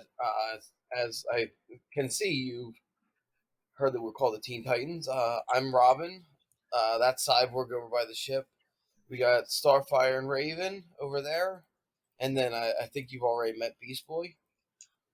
Beast Boy, that explains things. Yeah. I saw a shark turn into an octopus, and I was like, what? That's me. I can do that. That's awesome. So, anyway, Yeah, it's pretty awesome. I'm pretty awesome. Anyway, thank you for helping me catch this guy, but I don't know how he completely recovered from every blow I've put on him, and he's showing up in all these places. Yeah, who is this guy? You said you know him? Yeah, his name. On that note, you could actually you have a holographic projector, and you could actually give like a presentation if you want. Oh yeah, I'm gonna do that. So I press my button on the projector, and I'm like, press your button. Yeah. So basically, you lead them over to this like kind of big like projector thing, and it shows these images, and they and as basically it goes through like a slide of like holographic images of Trident stealing things from Atlantis and like terrorizing its citizens and stuff, and you can basically explain the information across to the team that he's one of the worst criminals in Atlantis, just very incessant and annoying. He has a huge ego and claims to be perfect in every way. And he seems to have gained a new power recently that has been reported to. In reports, it's almost seems that he is capable of being everywhere at once.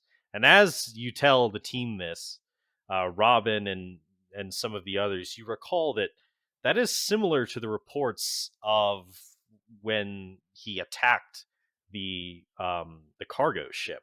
That he seemingly was everywhere at once, coming up from all directions. so he's been attacking the surface now?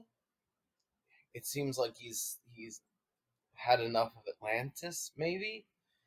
But this ship was definitely carrying something that not all ships are carrying. It was toxic waste, if I remember correctly. Huh. I don't know what he would want with that, though. Yeah. He is just kind of sitting there glumly, but he's like has like this smile on his face as he's just. I'm gonna interject here and just be like, "Have you tried asking the Trident?" Yeah. Briefly, I don't think he's gonna give us much, are you? Why would I give such inferior creatures any information? I'm gonna walk up to him and I'm going to take his hand and I'm just going to say, I'm going to make puppy dog eyes and say, "Please." And he goes, "Ha! He's like, trying to seduce me, are you?" Ew, no.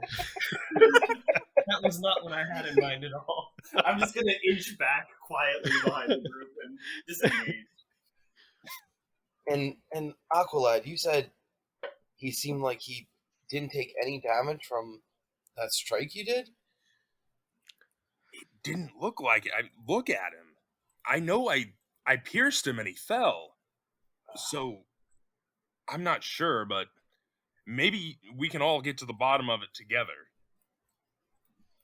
Raven, our enemies keep, what is the word? Sexualizing me. I hate men. Rowan kind of just like I puts say his as hands I'm up like, hiding my really? face still. and then Robin's like, even me, fingers like together emoji.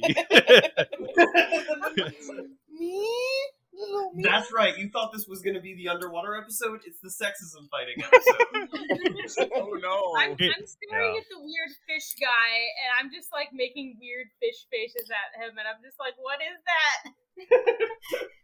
Not polite to stare. Okay. So, Trident is your name? Yes, and Trident is my game for some reason. That's it. We're done. Can you heal yourself? Is that why you could take such a blast? Why would I tell you about my abilities? Robin, everyone heals themselves, like, slowly. Robin whips out a boomerang and stabs it into Trident's leg. Oh, shit. Okay.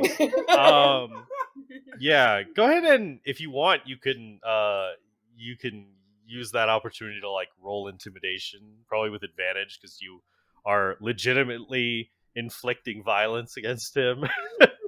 Okay, what's my intimidation? My intimidation isn't that much, but I'll take it. Yeah. Also, go ahead and roll. Like I think it's like the batarang or like damage. 11. Well, you That's can the use it. intimidation roll. And then where Yeah. did my batarang go? There they are. Yeah. Oh, I'd give you advantage because you are hurting him actively. Like you're not bluffing in his eyes. I don't currently see. So they operate like boomerangs. So whatever boomerangs do, they do, and they can do as melee attacks with slashing damage. So I'm going to assume my. It's going to be my. Would this be a dexterity one then? A dexterity attack? Or Yeah, would it you be... can. Yeah, they're like monk weapons, so you can use it. So basically, when they're like daggers, it's 1d4. Oh, perfect. Do I need to roll through the attack since I'm right on top of him and he's restrained and? No, I don't think so. No, you just stab him in the leg. I don't think he's going to move that fast. Yeah. That's D4 plus 5. Plus dex. So that's okay. So that's 7. 7 points of damage. All right. 7 points of damage. You suddenly, maybe to some of you guys' shock, Robin just fucking like stabs him in the leg with a batarang, and and he yells out in pain. Ah, God damn it! That was my favorite leg. I look at Robin and I'm like, why did you do that? I pull the boomerang and just stare at the wound. It bleeds. What color is his blood? Oh God. I don't know. Maybe like I could just say red. Blue like an octopus? It could be like blue or green, probably. If normally Blue I'd be put off by that sort of intimidation, but Trident's really been bugging me. So I'm kind of like not the tactic I would have used, but well, in the amount of time, so as they're all like talking and stuff like that, has it been about the amount of time that when he got blasted away? Yeah, I mean it's been several minutes. It's been longer than the encounters of the battle. Oh, since you stabbed him. Oh, well, if you stand there and wait to see if it heals, it does not. Definitely not within like a few seconds, like when he seemed to be back up. Well, it doesn't look like he's able to regenerate himself. So if he could teleport, he would have done it by now. He's kind of like he doesn't look happy. He's starting to like. Well, I guess he doesn't sweat, but if he did sweat, he'd be sweating right now. And he's just kind of looking around, like nervously about what you guys might do next. He didn't think. You sure he doesn't like have a team? A team? You mean there's more than one Trident, but who all look exactly alike? Raven, with your passive insight, and probably maybe even Robin. With yours, you notice he kind of flinches when that proposition is given. So you might have a team of yous? Sorry, I'm sorry. What did you say? I was like, so Robin's like a team of, well, you, or a team of people that look like you, Trident. He looks around, he looks at your Bertarang still dripping with his blood, and he knows he's in a pretty serious situation. And so he says, "Yes, you have gotten it right, actually. I stole that toxic waste from the cargo ship in order to create clones of myself, so that I may have the numbers to overthrow Atlantis. A brilliant plan, only possible through one with such perfection as myself. Where are you doing this? He kind of breathes heavily. He's like clearly struggling between like the choice between like giving up himself, essentially, the plan, and his own selfishness. And then he finally seems to give in and say, "We have another cave, like this one. I could lead you there, but only if you promise to let me live out of all of them. I am the original, after all." How do you know you're the original at this point if you made so many clones? Well, he could have been the first guy to. What? Robin shoots Aqualad a glance like, shh, stop talking. He goes, "Wait. What? Of course I am the original. I have all of my memories. I know who I am." And he kind of, but he seems to like be getting even more agitated at that proposition. Like, and yeah, he does not seem pleased. I mean, I guess we could help you out if you would be willing to show us, where your cave is. But I feel like if you don't know you're the original, maybe we should talk to, the actual you. I am the actual me. He starts like struggling and against his bonds. He's you pathetic humans! I will lead you to the cave. I will show you where it is. I will tell you about our patrol routes. So you can avoid detection before then. Please, you must let me live. You must let me be the survivor. I look at the rest of the group and say, "You guys want to talk over there?" Yeah. Yeah, let's just talk about this. Tram, keep an eye on that. Yeah. Kind of want to go out of earshot of the guy. Yeah. So we just walk to another part of the room. I go, He seems sincere but unstable. Should we take him up on his offer? If there's an army of them, I think we might have to. We are not traditionally in the habit of executing our captured enemies.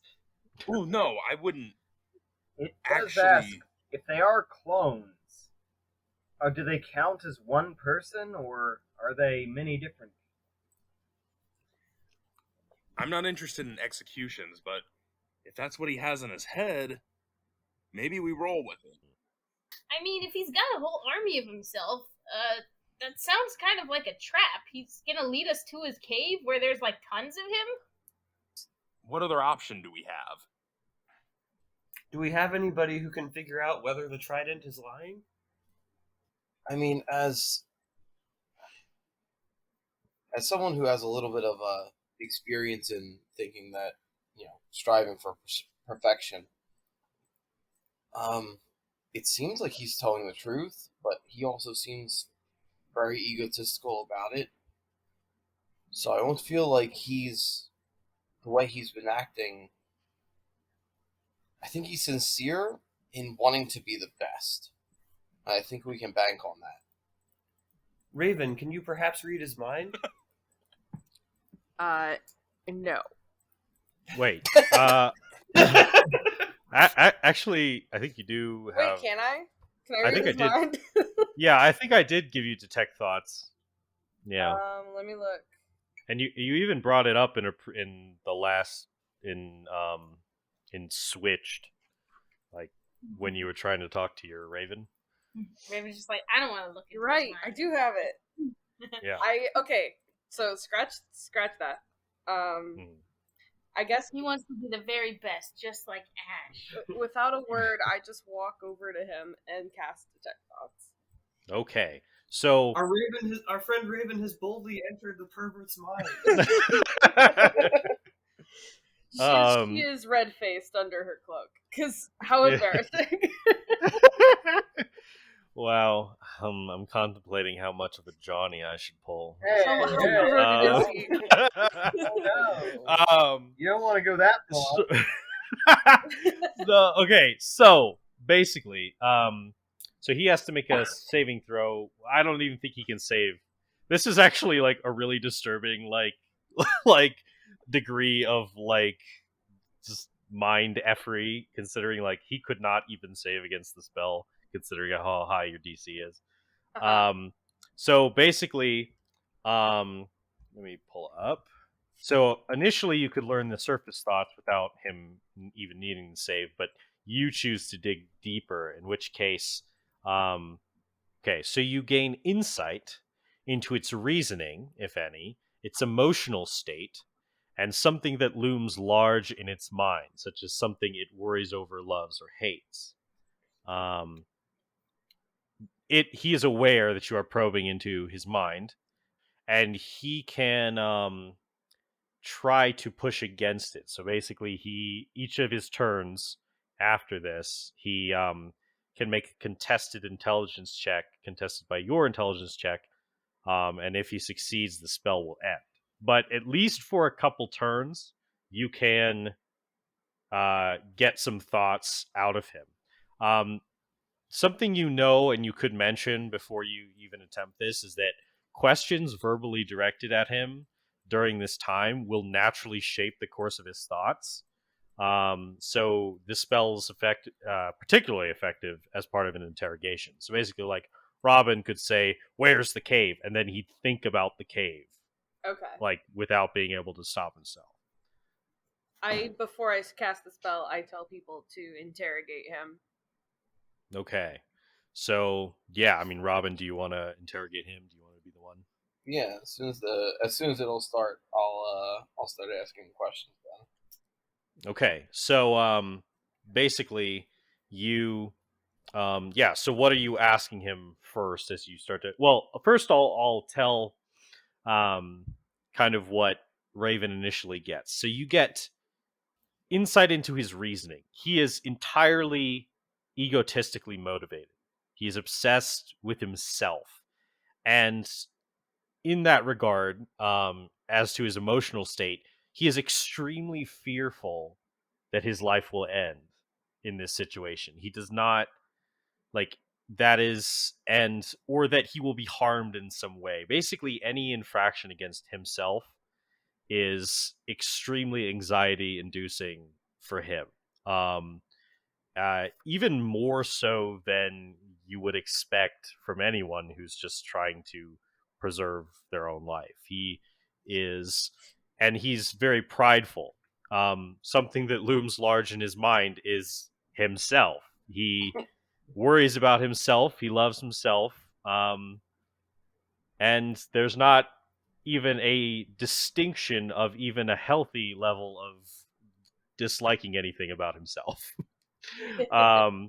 So basically that's the initial insight you get just from his emotions and state of mind and the way he thinks. He's entirely self-serving, even at the cost of himself, at least in the terms of the other clones. Not himself, but the other clones are not important to him.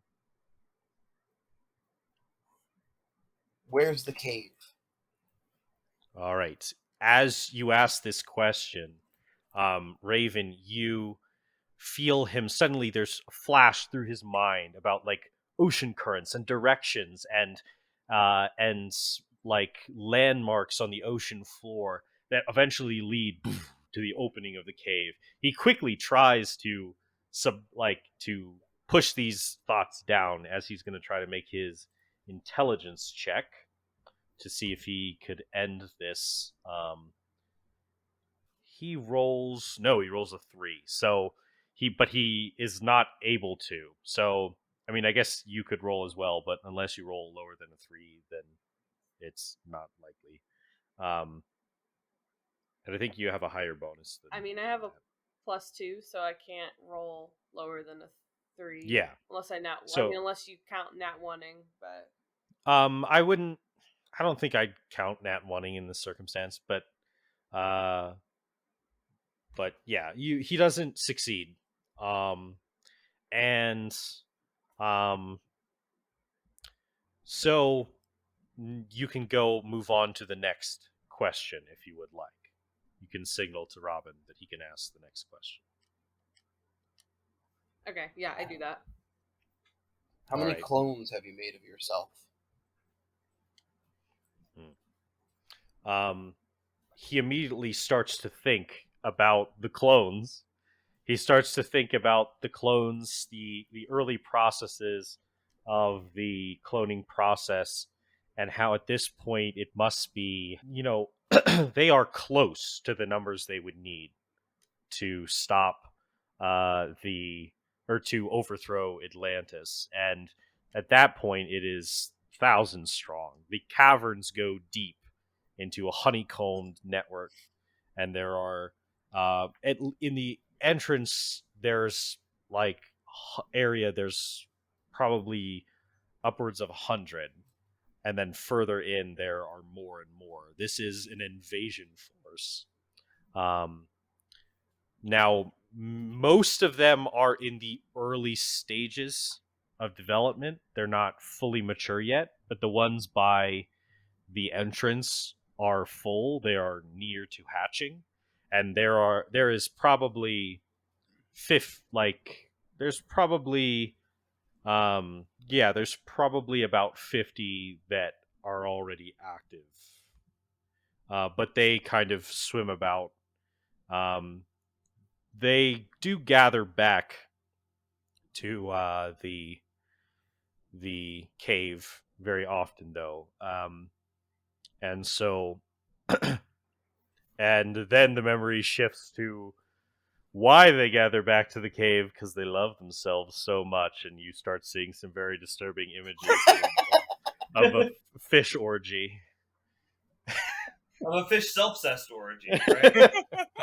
Yeah, self-cessed. Yeah, so yeah, you've got that in your brain, Raven. We wouldn't check that box and just,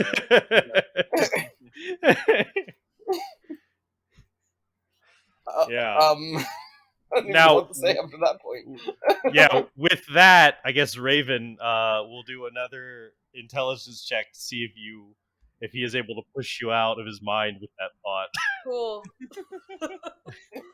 He rolled a 6. Alright, I'll roll.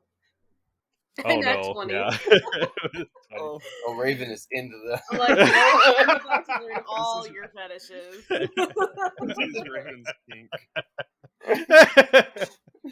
Oh god. Yeah. Is there anything else you'd like to ask? You should ask him about the patrol routes that he mentioned. Mhm. Yeah.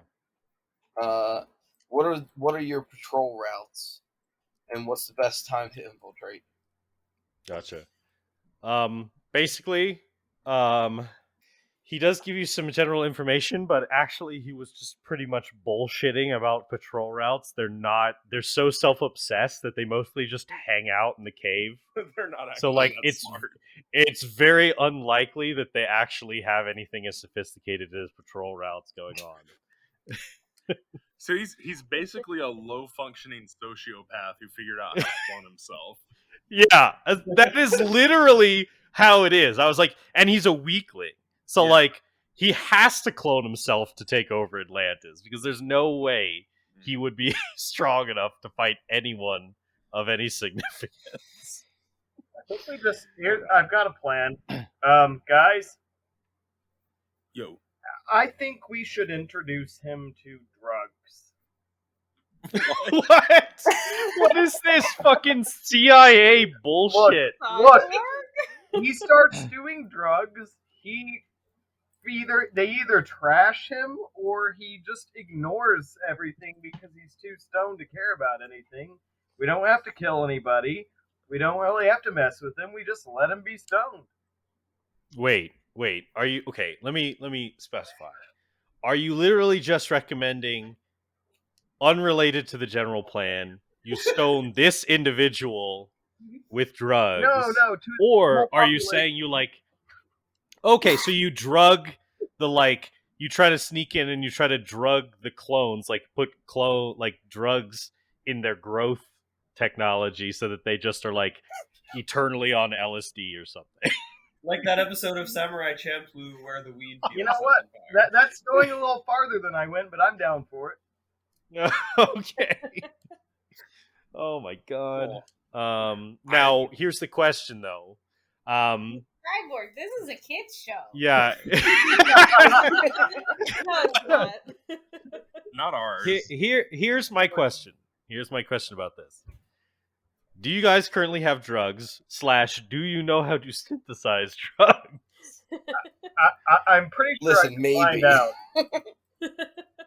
Look, I don't currently use anything, but I know people who do. Okay. And with my intelligence, I could probably figure out how to synthesize drugs. Right. I mean, if we really wanted to go down this route, I don't know if this is the best route, but okay, I appreciate the idea. Maybe all the clones in the episode. I'm trying to remember. Well, they trap them all in the cave. Is what they do. Oh, okay. That sounds horrible. And trick them into fighting each other. Yeah, Wow. They trick them into fighting each other, then they run out, and then they collapse the entrance to the cave. Now, eventually, in the season finale of Teen Titans, there is a Triton. So at least one gets out eventually. Oh. Or was outside already. However, it does trap the army underneath there, and they probably all starve to death and die or eat each other. Yeah, I mean, if you guys... Yeah, so the real question is... Atlantis Fish Police. There's just hundreds and hundreds of Tritons in the Atlantis Fish Police prison. Tritons. Yeah. I mean, I'll go along with it if you guys want to Tritons. trap and starve these things to death. It seems kind of horrible and maybe a war crime, but... Yeah, I'm trying to think of a I don't know, a way to get them to stand down. But I don't know. I mean, they have the numbers, so it's not incredibly likely that they would at this juncture. True. But yeah, I mean, I'm fascinated about the possibility of the drug plan. Well, it's like, what is the ethics behind any of our options of defeating this guy? They're all terrible. Okay, so Aqualad, does Atlantis have an army that they could go and capture all these 50 whatever tridents? Excuse me, I can't get his name right because I get mixed up with Triton. Triton. Yeah, I was thinking that do we now here's the thing. Now Aquaman is currently off planet on a mission with the Justice League, which makes the defense of Atlantis at this time incredibly important. It's currently being led by its queen. What the fuck is her name? Mura? Mura. Her name is what the fuck is her name? She pooped in Aquaman's bed last week. What the fuck? Oh yeah, yeah. Okay. It's not Amber Heard in this continuity. I think.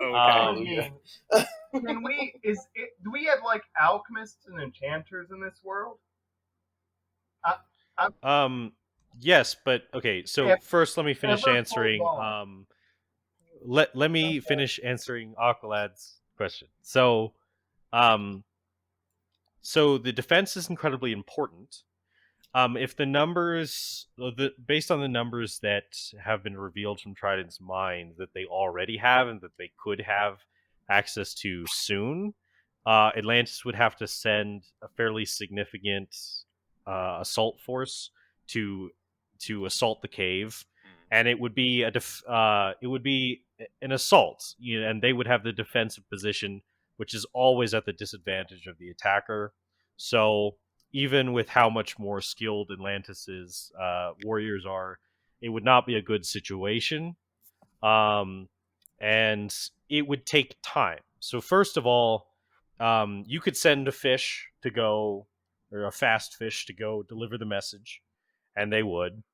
And then it would take however much time the fish takes to get there. And then it would take time to gather the army and to get back to this position.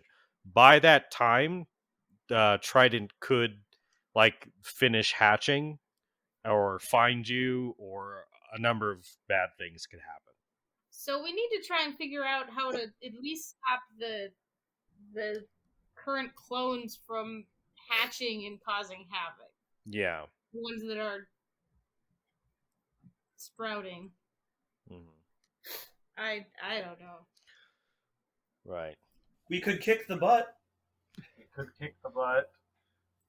Now, there's a lot of That's them. always an option. That is an option. Now, if you kind of probe more into Trident's mind, I'd say you probably would have known that there's a machine that they have used in conjunction with these like toxic chemicals to create these clones. If the machine is destroyed, then there won't be any production of new clones. And if the enemies are apprehended or trapped, then you don't have to deal about the existing forces. Or again, if you go in and you spike the clone machine with fucking drugs, fucking DMT, they'll just trip out forever. And they'll probably be harmless. Like even if they escape, they'll just be like fucking like eternally drugged hippies. So, see, maybe not the most ethical That idea plan, is starting but to sound promising.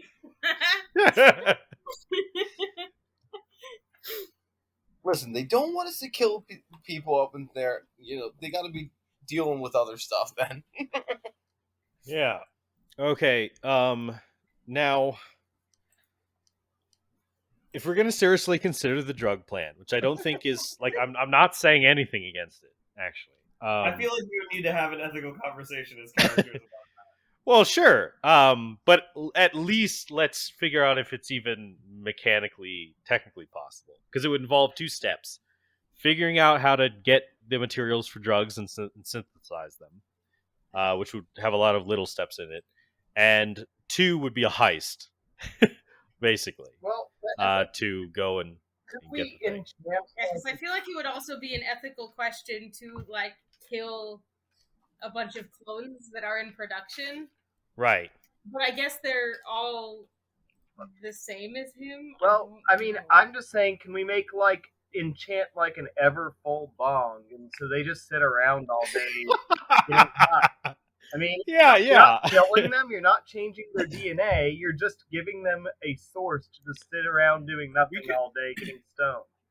We could convince them. Make them a bunch of lazy potheads who don't want to work. We could convince them that since they love themselves so much, that why would they leave the cave and bother with the rest of the world? Right. Why not just stay there and have a perpetual orgy? Yeah. Maybe we, Yeah, and if drugs were involved, that might be a much easier sell.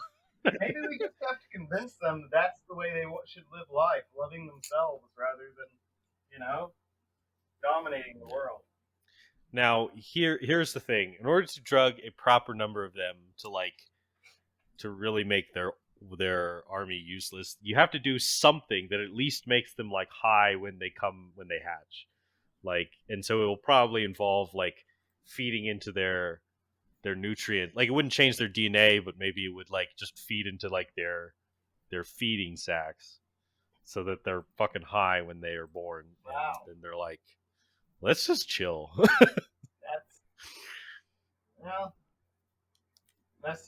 And then you might be able to buy enough time, because that probably wouldn't be permanent, but you'd be able to maybe buy enough time for the Atlantean forces to get there and to start apprehending them. Why do I kind of like this idea? I'm remembering why we don't sit around and strategize in this game. Yeah. I have always wondered about the ethical implications of this episode. Yeah. Yeah, basically. Well, like, At we least kind we're not of trying to trapped murder them all them this to time. die.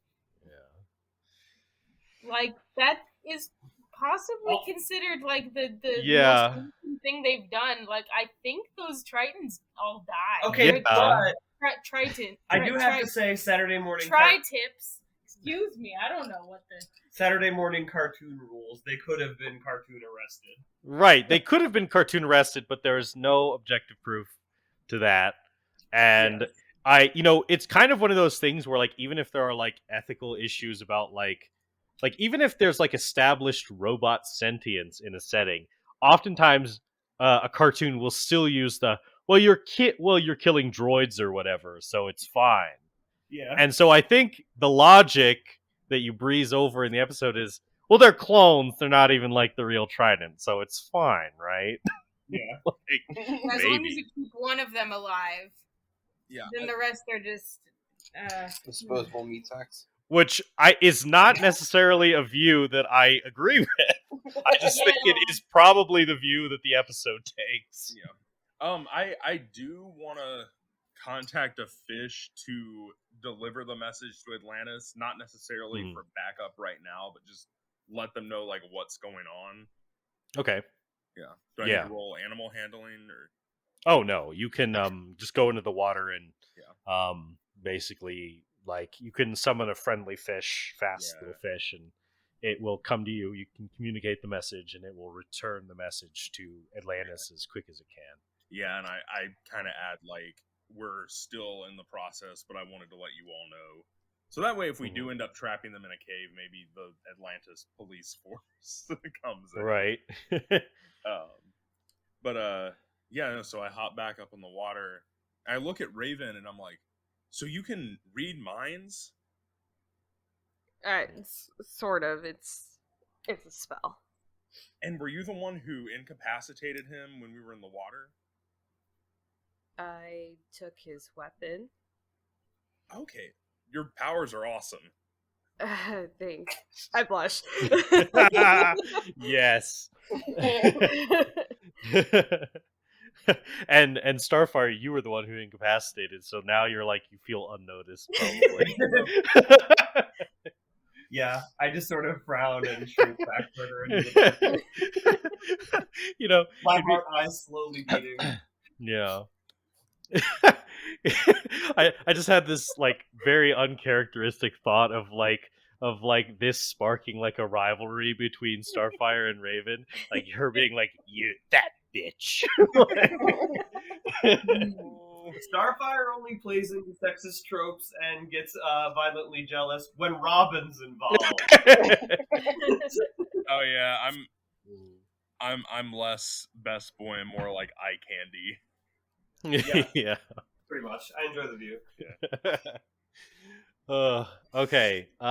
So also another thing that would probably come to your mind is that Aqualad, is that if these new allies of yours want to try to drug the Trident nest, that you could make a nature check to see if there are suitable underwater like plants and things that could, and materials that could be used to help synthesize like some sort of hallucinogenic or something like that. Or Xanax. Yeah, basically. and you could send out fish like to gather the materials, and they could probably do it in fairly timely order. Okay, I did a nature check. Okay, that's pretty good. Even though I'm not sure about this idea, I want to hear them out. Yeah. You're just kind of like thinking in your mind, like, well, this might be more possible than you initially think. Like, maybe it's possible with the help of the sea life to gather the materials, and then it would just be up to them to synthesize something. Yeah, okay, so I did a nature check to see, what's around. Right. Now, don't even try to legitimately ask me what kind of sea kelp could be used to fucking make drugs. I have no damn idea, and I'm not going to Google. This is a comic book world. Make something Yeah. up. Then Yeah. suddenly the FBI is like, "What are you doing?" Yeah. Florida man gathers sea plants to make new drug. Joey, are you the Florida man? I am the Florida man. I grew up in Florida. You're the one on all the headlines. Yeah, it's me.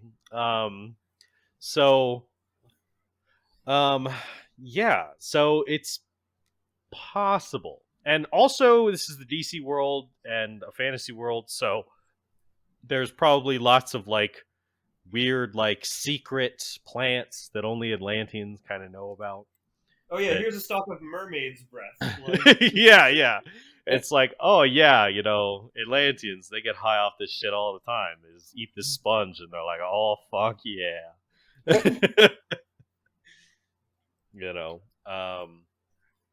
So basically, I think with a 15, you would know a bit about the different plants, and while maybe good Boy Scout Aqualad wouldn't have partaken in them yourself, you have friends. Yeah. You've heard about these things. You know that you kind of know about their chemical composition just from your nature check. Aquaman himself sometimes unwinds Yeah. a kelp shake. Yeah. So, I mean, I guess it's up to you if you want to mention that and offer that to the plan, or if you want to keep quiet about that.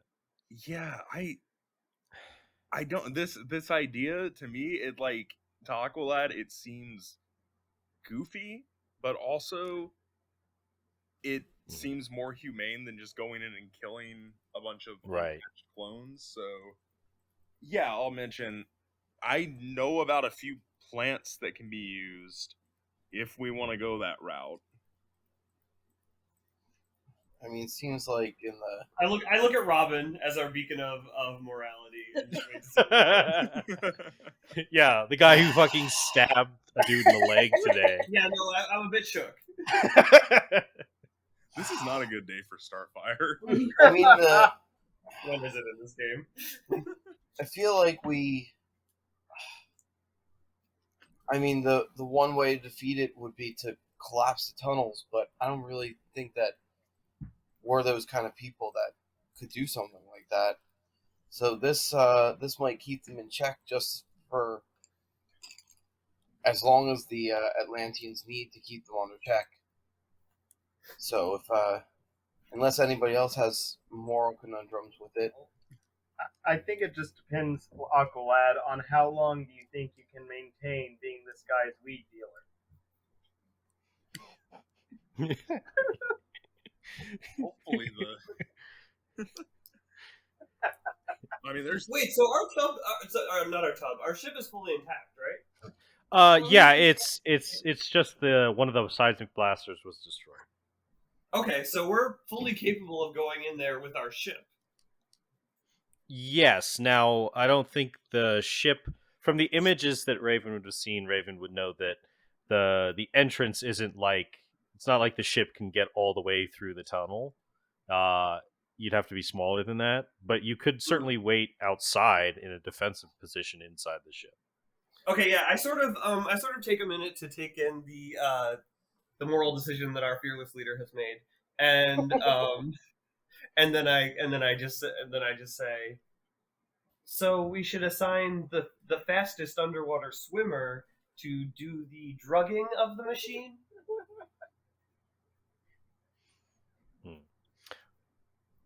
so I feel like I shouldn't even ask. Yeah. Who's Well, the fastest underwater swimmer? yeah. I guess me. It's me. I kind of look at Beast Boy. Okay. And let's Yeah, that is how he is. He's like, all right, I don't care.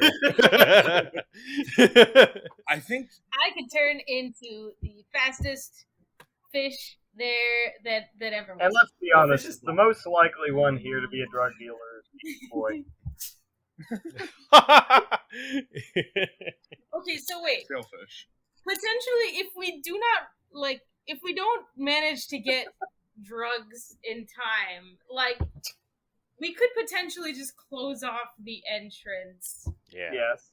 and trap them in there and not and just then the Atlanteans, when they are ready, could extract them, and then they wouldn't starve to death. We still but need to they take would apart. We still need to take apart the machine, but we don't necessarily have to kill the clones that are already in production. Yeah, we need to take apart the machine. We need to. I do still like the idea of drugging them. Keep them docile. Yeah. So I say I probably need to go because not trying to be too invasive. When you turn into an animal, do you keep whatever's in your pocket when you turn back into a human? Yes. I could probably hold it in my fish mouth or in my tentacles or whatever I have, or you could strap it to me. Okay, I think we should go together since we can both swim and breathe underwater. Okay. Right. I don't know. I'm feeling a little awkward about Beast Boy because he does seem a little competitive, and I'm we're trying to save my home life. Yeah. I, the character, not me. Right. Fuck you, Krista. What the hell? Dick. I know, the main Dick plot. Grayson. The main plot of the episode is they're kind of beef, but we kind of went a different direction. Yeah, definitely. I don't know how much we still want to. I don't know.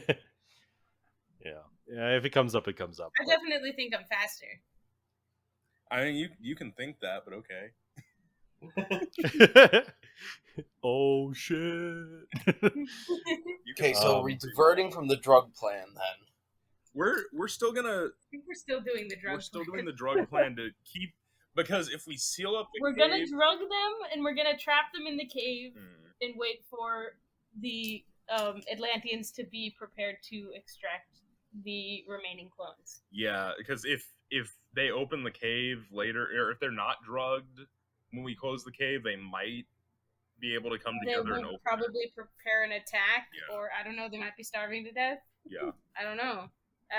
Is there fish in there? Are they? I have no idea. Oh yeah, I need to. Speaking of, I go tell my fish friends to bring me stuff to make Gotcha. You'll get me the goods. not meth. We don't want them on meth. Yeah. Fishy Xanax. Yeah, really, some Xannies, some All right. some Ritalin, some Adderall. So the Ritalin, the ADHD ones are just wow, I can actually answer these emails now. Yeah. You can really focus on destroying the world now. Oh no. But anyway, so you send the fish out, and they know about plants. They know how to get plants, and and they can gather the materials, and so that will take some time. So basically, it'd probably be the equivalent of at least a short rest to gather these things, probably longer. But eventually, and in the meantime, Tram kind of sidles over to you, Cyborg, where you're trying to salvage what's left of the and fix the seismic blaster. And he goes, "Oh, yeah." He kind of looks at you. So the fish boy comes over and hey, little buddy. Yeah. You want something? He picks up this thing that looks like it looks like this small he starts like doing measurements of like the hole where the seismic blaster would have been inlaid in the ship, and then he picks up this thing that looks like a harpoon gun with like magic sigils on it. Oh. And he fucking jams it into the hole Hey. and just starts like welding shit. Okay. Well, I'm just gonna watch. Yeah. Okay. Keep doing your thing. You doing a paint job? He just puts a thumbs up to whatever you just said. Oh yeah. I didn't watch the episode Deep Six. I sat the hell down and listened. All right. Yeah. So yeah, that's kind of what happens while you guys are waiting for the materials. Eventually, a bunch of fish start like swimming up by the surface. The water starts to ripple as they come up to the surface and start like chucking like kelp and like pieces of coral that could be broken down into things and like all sorts of stuff. Weird glowing plants and like a slug, like a sea slug, like glows like blue. So are we just quietly sitting here and watching these fish make weed? Yeah, well, they're all throwing the materials up. So basically, the next step, convince me that you guys have any toolkits, proficiencies, or anything like that would allow you to make stuff like this. Probably the best thing that comes to mind would be like an alchemist's kit. Or something along those lines. But if you guys, it's, Robin, during this time, you really wish your friend Wally were here. He's a chemist. And, well, he's more than that. I have a herbalism kit, but I'm not going to use my intelligence. Okay, so you have an herbalism kit. That's I have an herbalism that kit. works. Herbalism kit works. Yeah. I got I can call my boy Paco from back in the day, and he can maybe talk us through some things. What?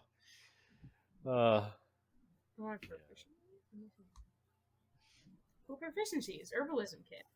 Oh, Okay, sick. so I'm proficient in it. I don't know. Okay, you. Yes, he knows how to roll a good joint. Beast Boy, where do you learn how to do that? You know, Beast Boy and Cyborg were getting blazed.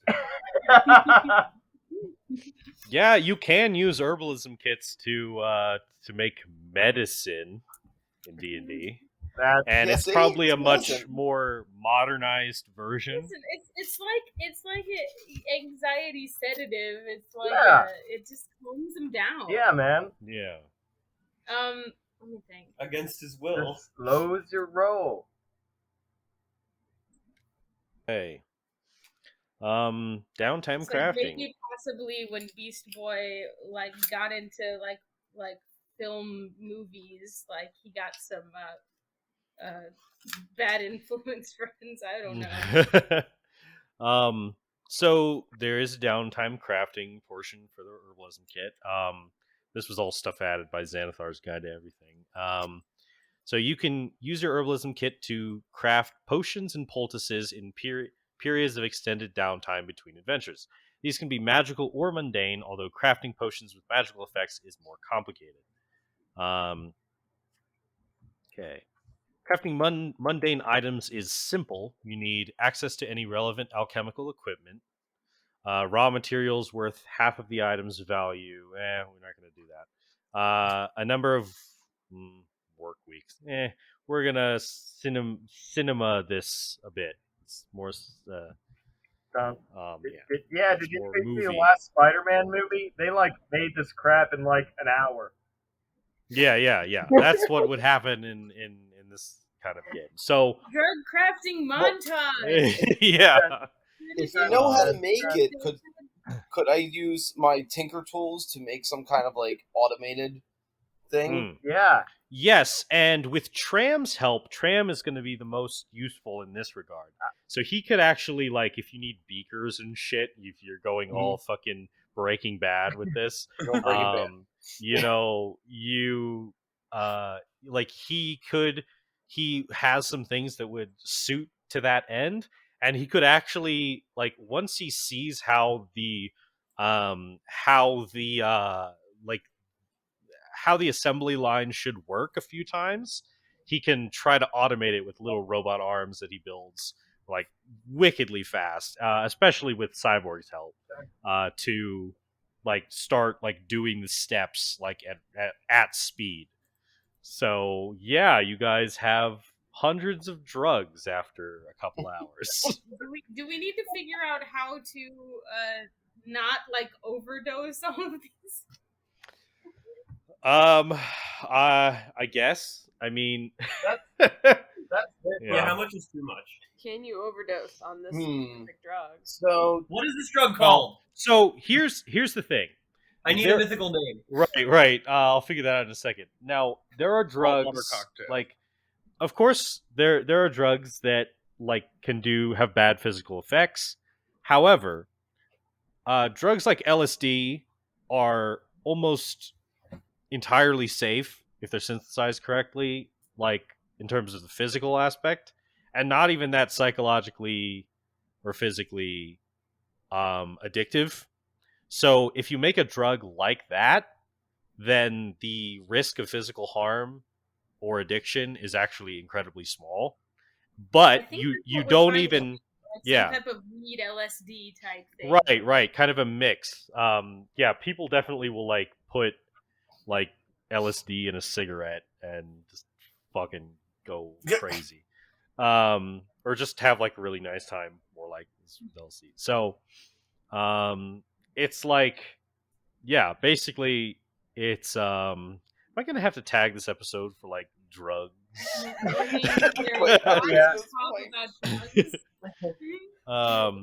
Titans drug an entire not the usual Saturday morning drug episode. They drug unborn babies. Oh god. no. Well, unborn grown men. They're grown men. Unborn grown men. Yeah. Wow. Yeah, are they like? Do they hatch like full grown? I think they hatch full grown. They have like they just straight up have like his adult mind. Yeah, they have all his memories. I think. Yeah.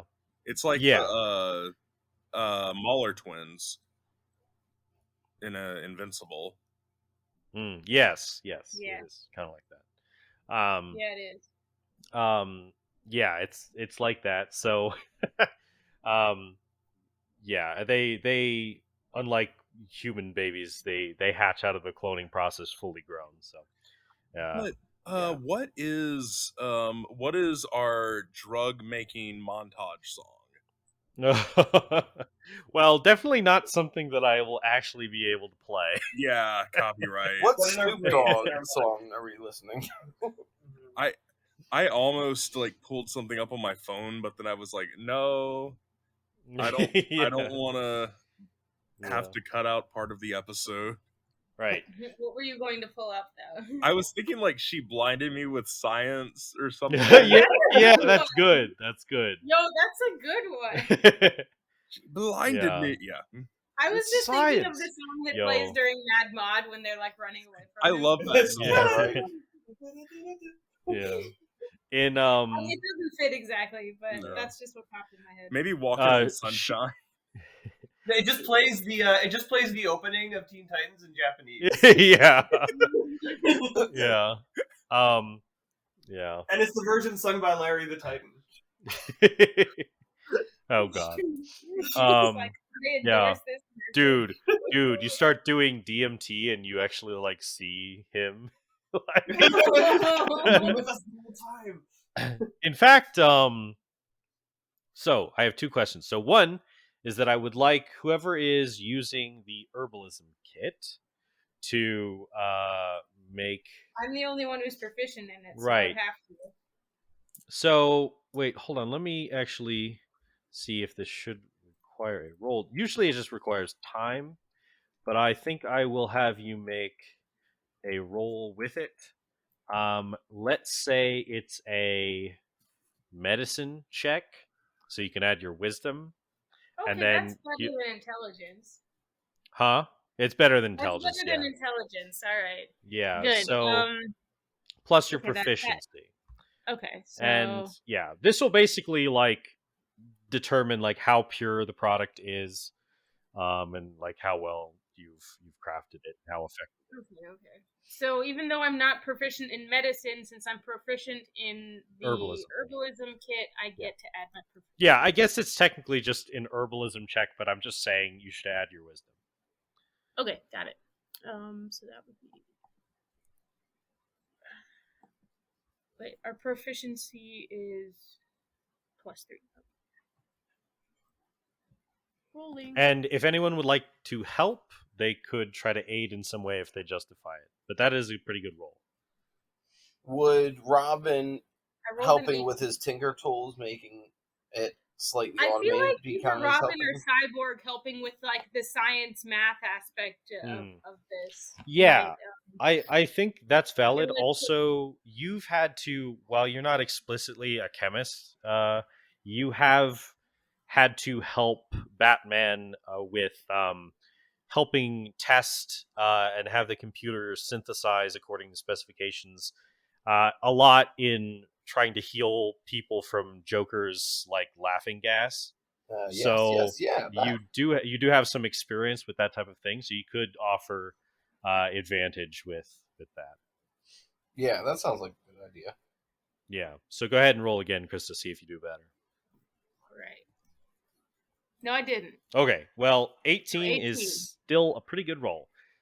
So I think with that roll, there's no mistakes, right? You don't get anything super crazy, but it is a drug that will do its effect. My second question: are there any rambunctious teens that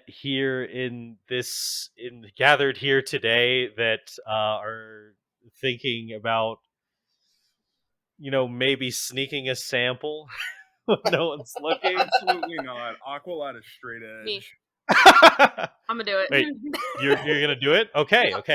Anyone else? Could I you having- make a case for Starfire? Yeah. I feel like I could be projecting here, but I just feel like psychoactive drugs might be a little bit more common in her Space Warrior society. Yes, probably. And also you're like, maybe you don't fully get what they're trying to do, and you're like, oh, they are making a food.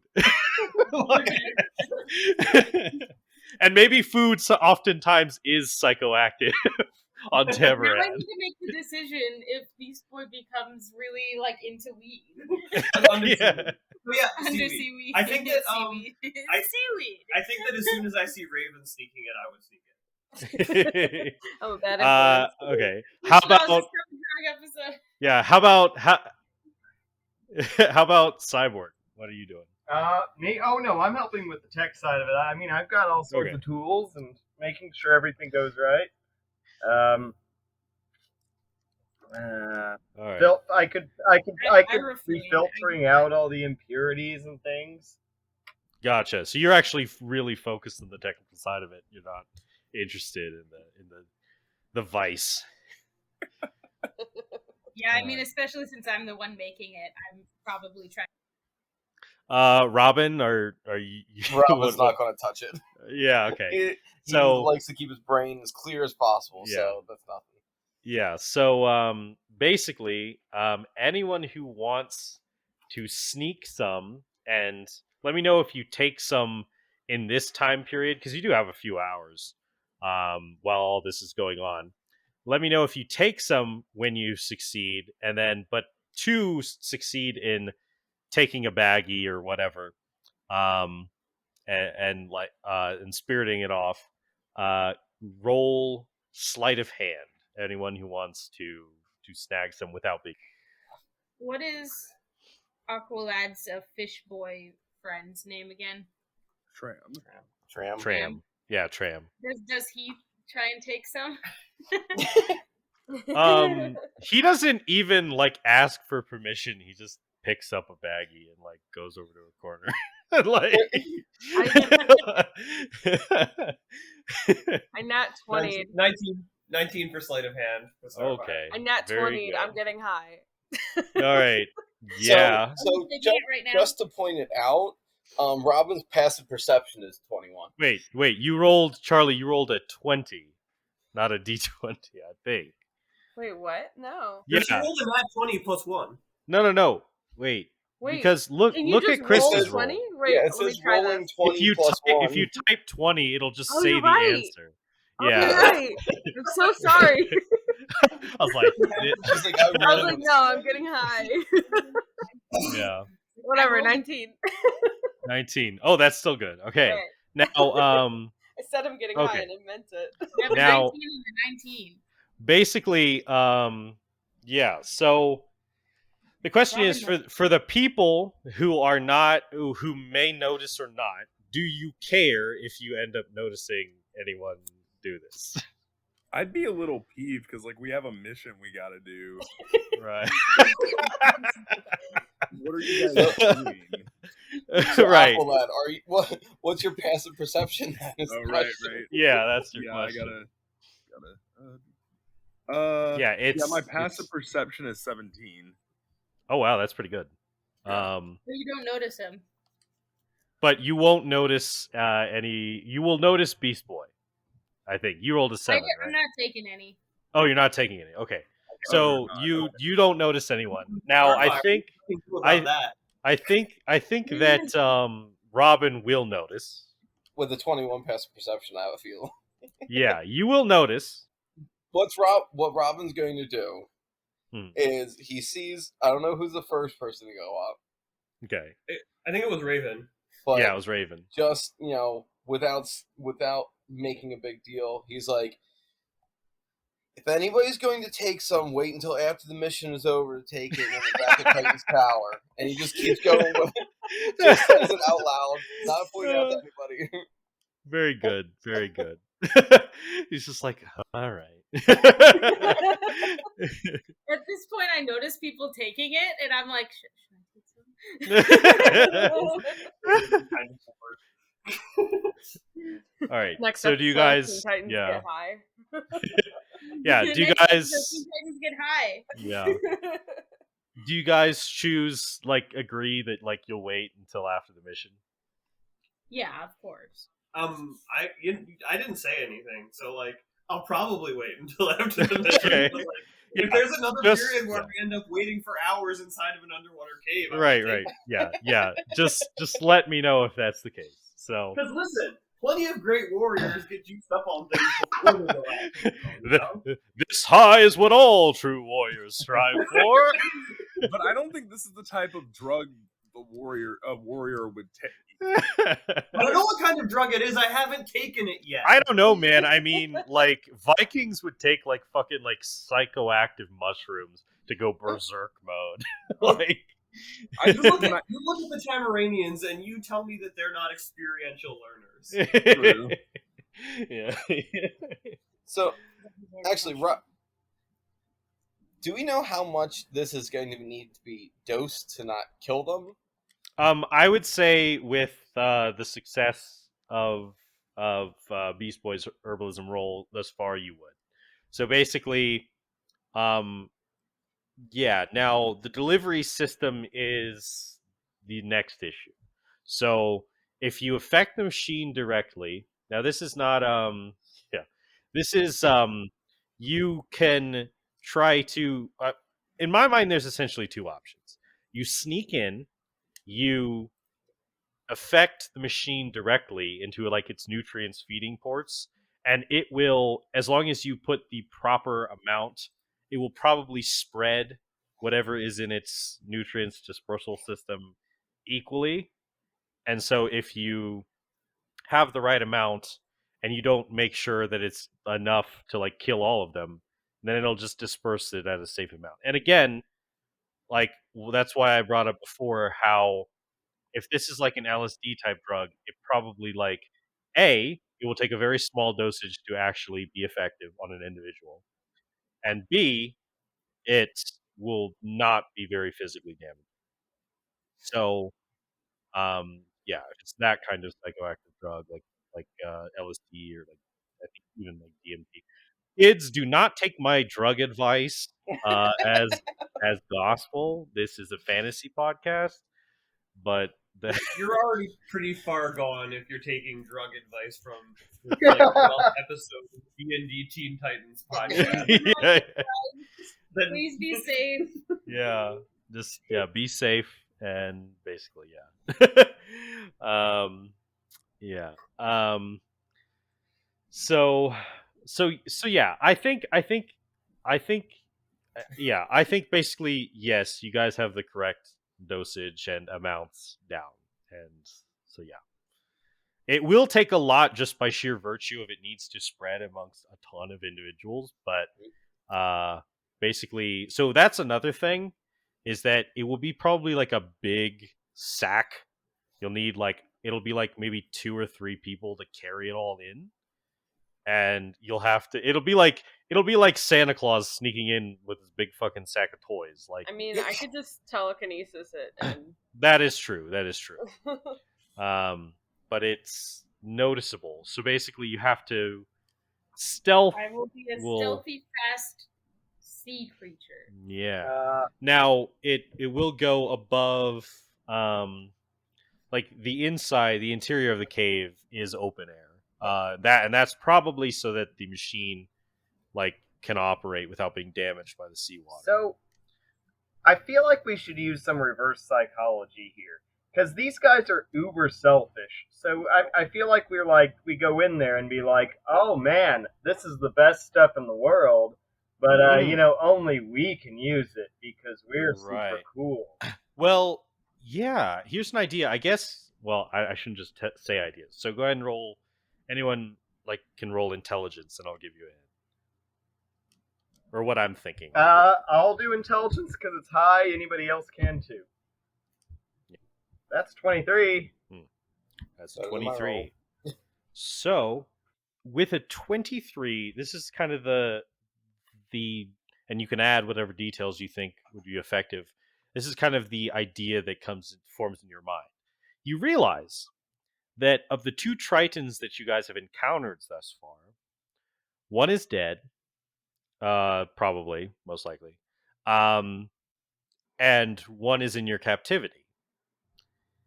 And none of the other Tritons have met you guys yet. Right. So they don't know who you are.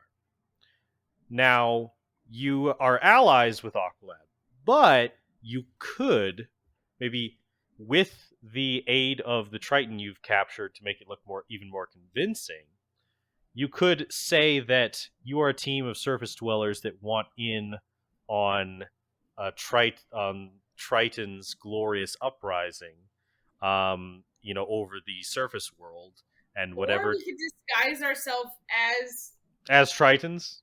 Triton. Yeah, that's true. So you could do that, and you could even use the real. They all look the same. They're clones of him. Yes. One. And you could so whether you use the real Triton or not, you could. I mean, it would be even more convincing if he went along with it.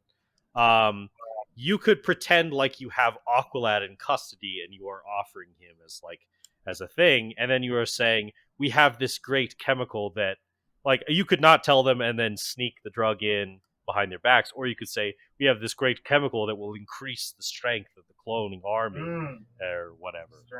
Guys, our DM is coming up with strategies for us. We're moving. That's fine. Whatever it is, it has to work on their pride or what they want to do. So yeah, either enhancements or hey, that guy's doing it because right. I could hypothetically go and disguise as Triton, but would I be taking tremendous pressure from the water? You would. However, with your abundance of hit points, you could probably last long enough to execute the mission. How much damage am I taking? Is there any way I can know anything about that? You can roll nature. Worth asking, does the cloak of the manta ray help with sea underwater pressure? 17 for nature. 17 for nature is good. I will let you in on the underwater damage. While wearing this cloak with its hood up, you can breathe underwater, and you have a swimming speed of 60 feet. Pulling the hood up or down requires an action. Actually, I don't feel like it would. Depends. Like, There's nothing in the description. how does it that make says you it. breathe underwater? Well, that's magic, all right? Okay, that's but fair. when something gives you resistance to the pressure of being underwater, it stipulates that, like in the Triton's like racial description. Oh, it You can- does. Okay, yeah. Yeah. If there's precedence, I'm down for it. Yeah. Okay. So that will allow someone to breathe underwater who couldn't before, but it won't offer. Probably gotta look through a fucking book. What are you looking for? I am looking for, within the Storm King's Thunder adventure module, they actually do have a canon amount for what water pressure does, and I'm just trying to pull that up. On the spot that said rules given water pressure, creatures and vehicles at maelstrom depth Yes. take 7 bludgeoning damage per minute from water pressure. Right. Is that 7 or is it like a 2? It's 2d6. 2d6, yeah. So that every minute that you spend at pressure of, it's like 5,000 feet in the Maelstrom thing, is 2d6 damage. So honestly, for you, Starfire, and maybe even for maybe even for Cyborg, it's not that crazy. It's not that crazy, but I feel like if you, it's like sending someone out into acid rain. You know, it's Right. just like I feel like it's not really what we would do. Yeah, maybe not like, initially. I could me and Aqualad easily could probably Yeah. sneak Like in, this- but like- as far as getting, I don't know. Yeah. Like this by no means feels like an emergency situation right now. Yeah, that's totally fair.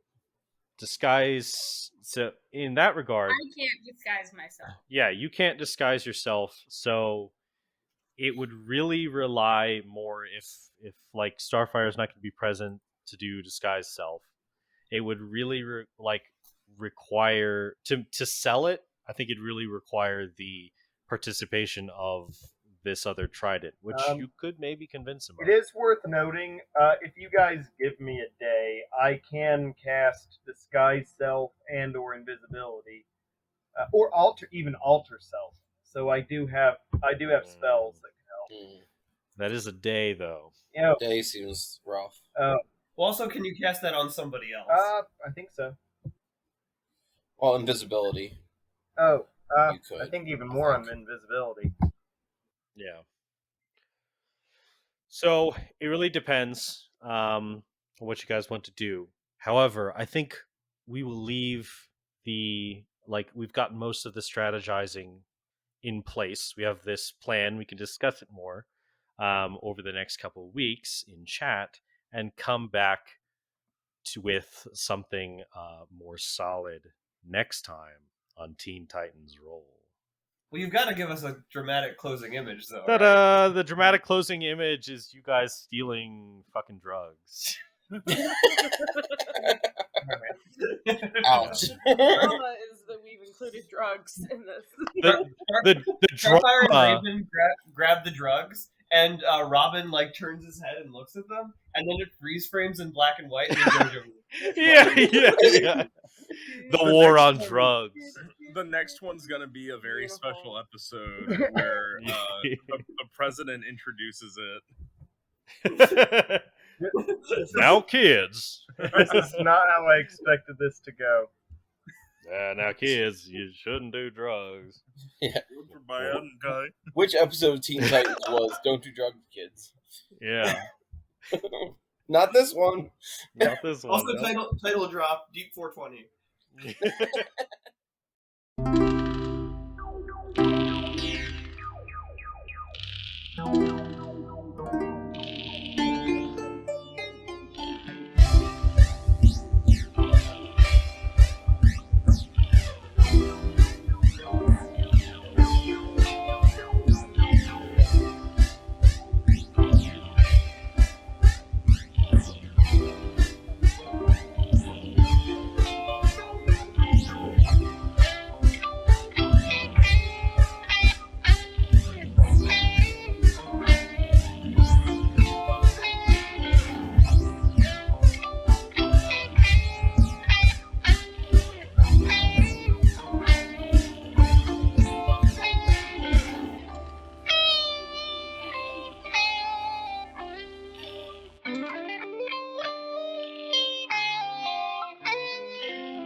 character is the new Jessica Rabbit that apparently fucks a fly?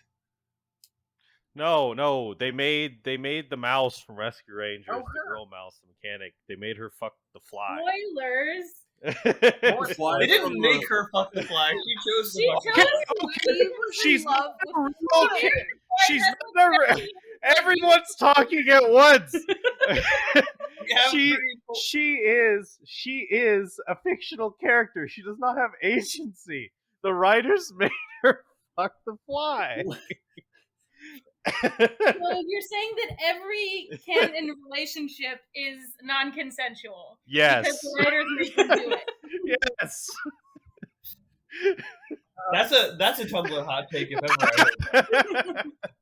I typed in the wrong things to Google. Oh god. Oh no. Joey is the ultimate anti.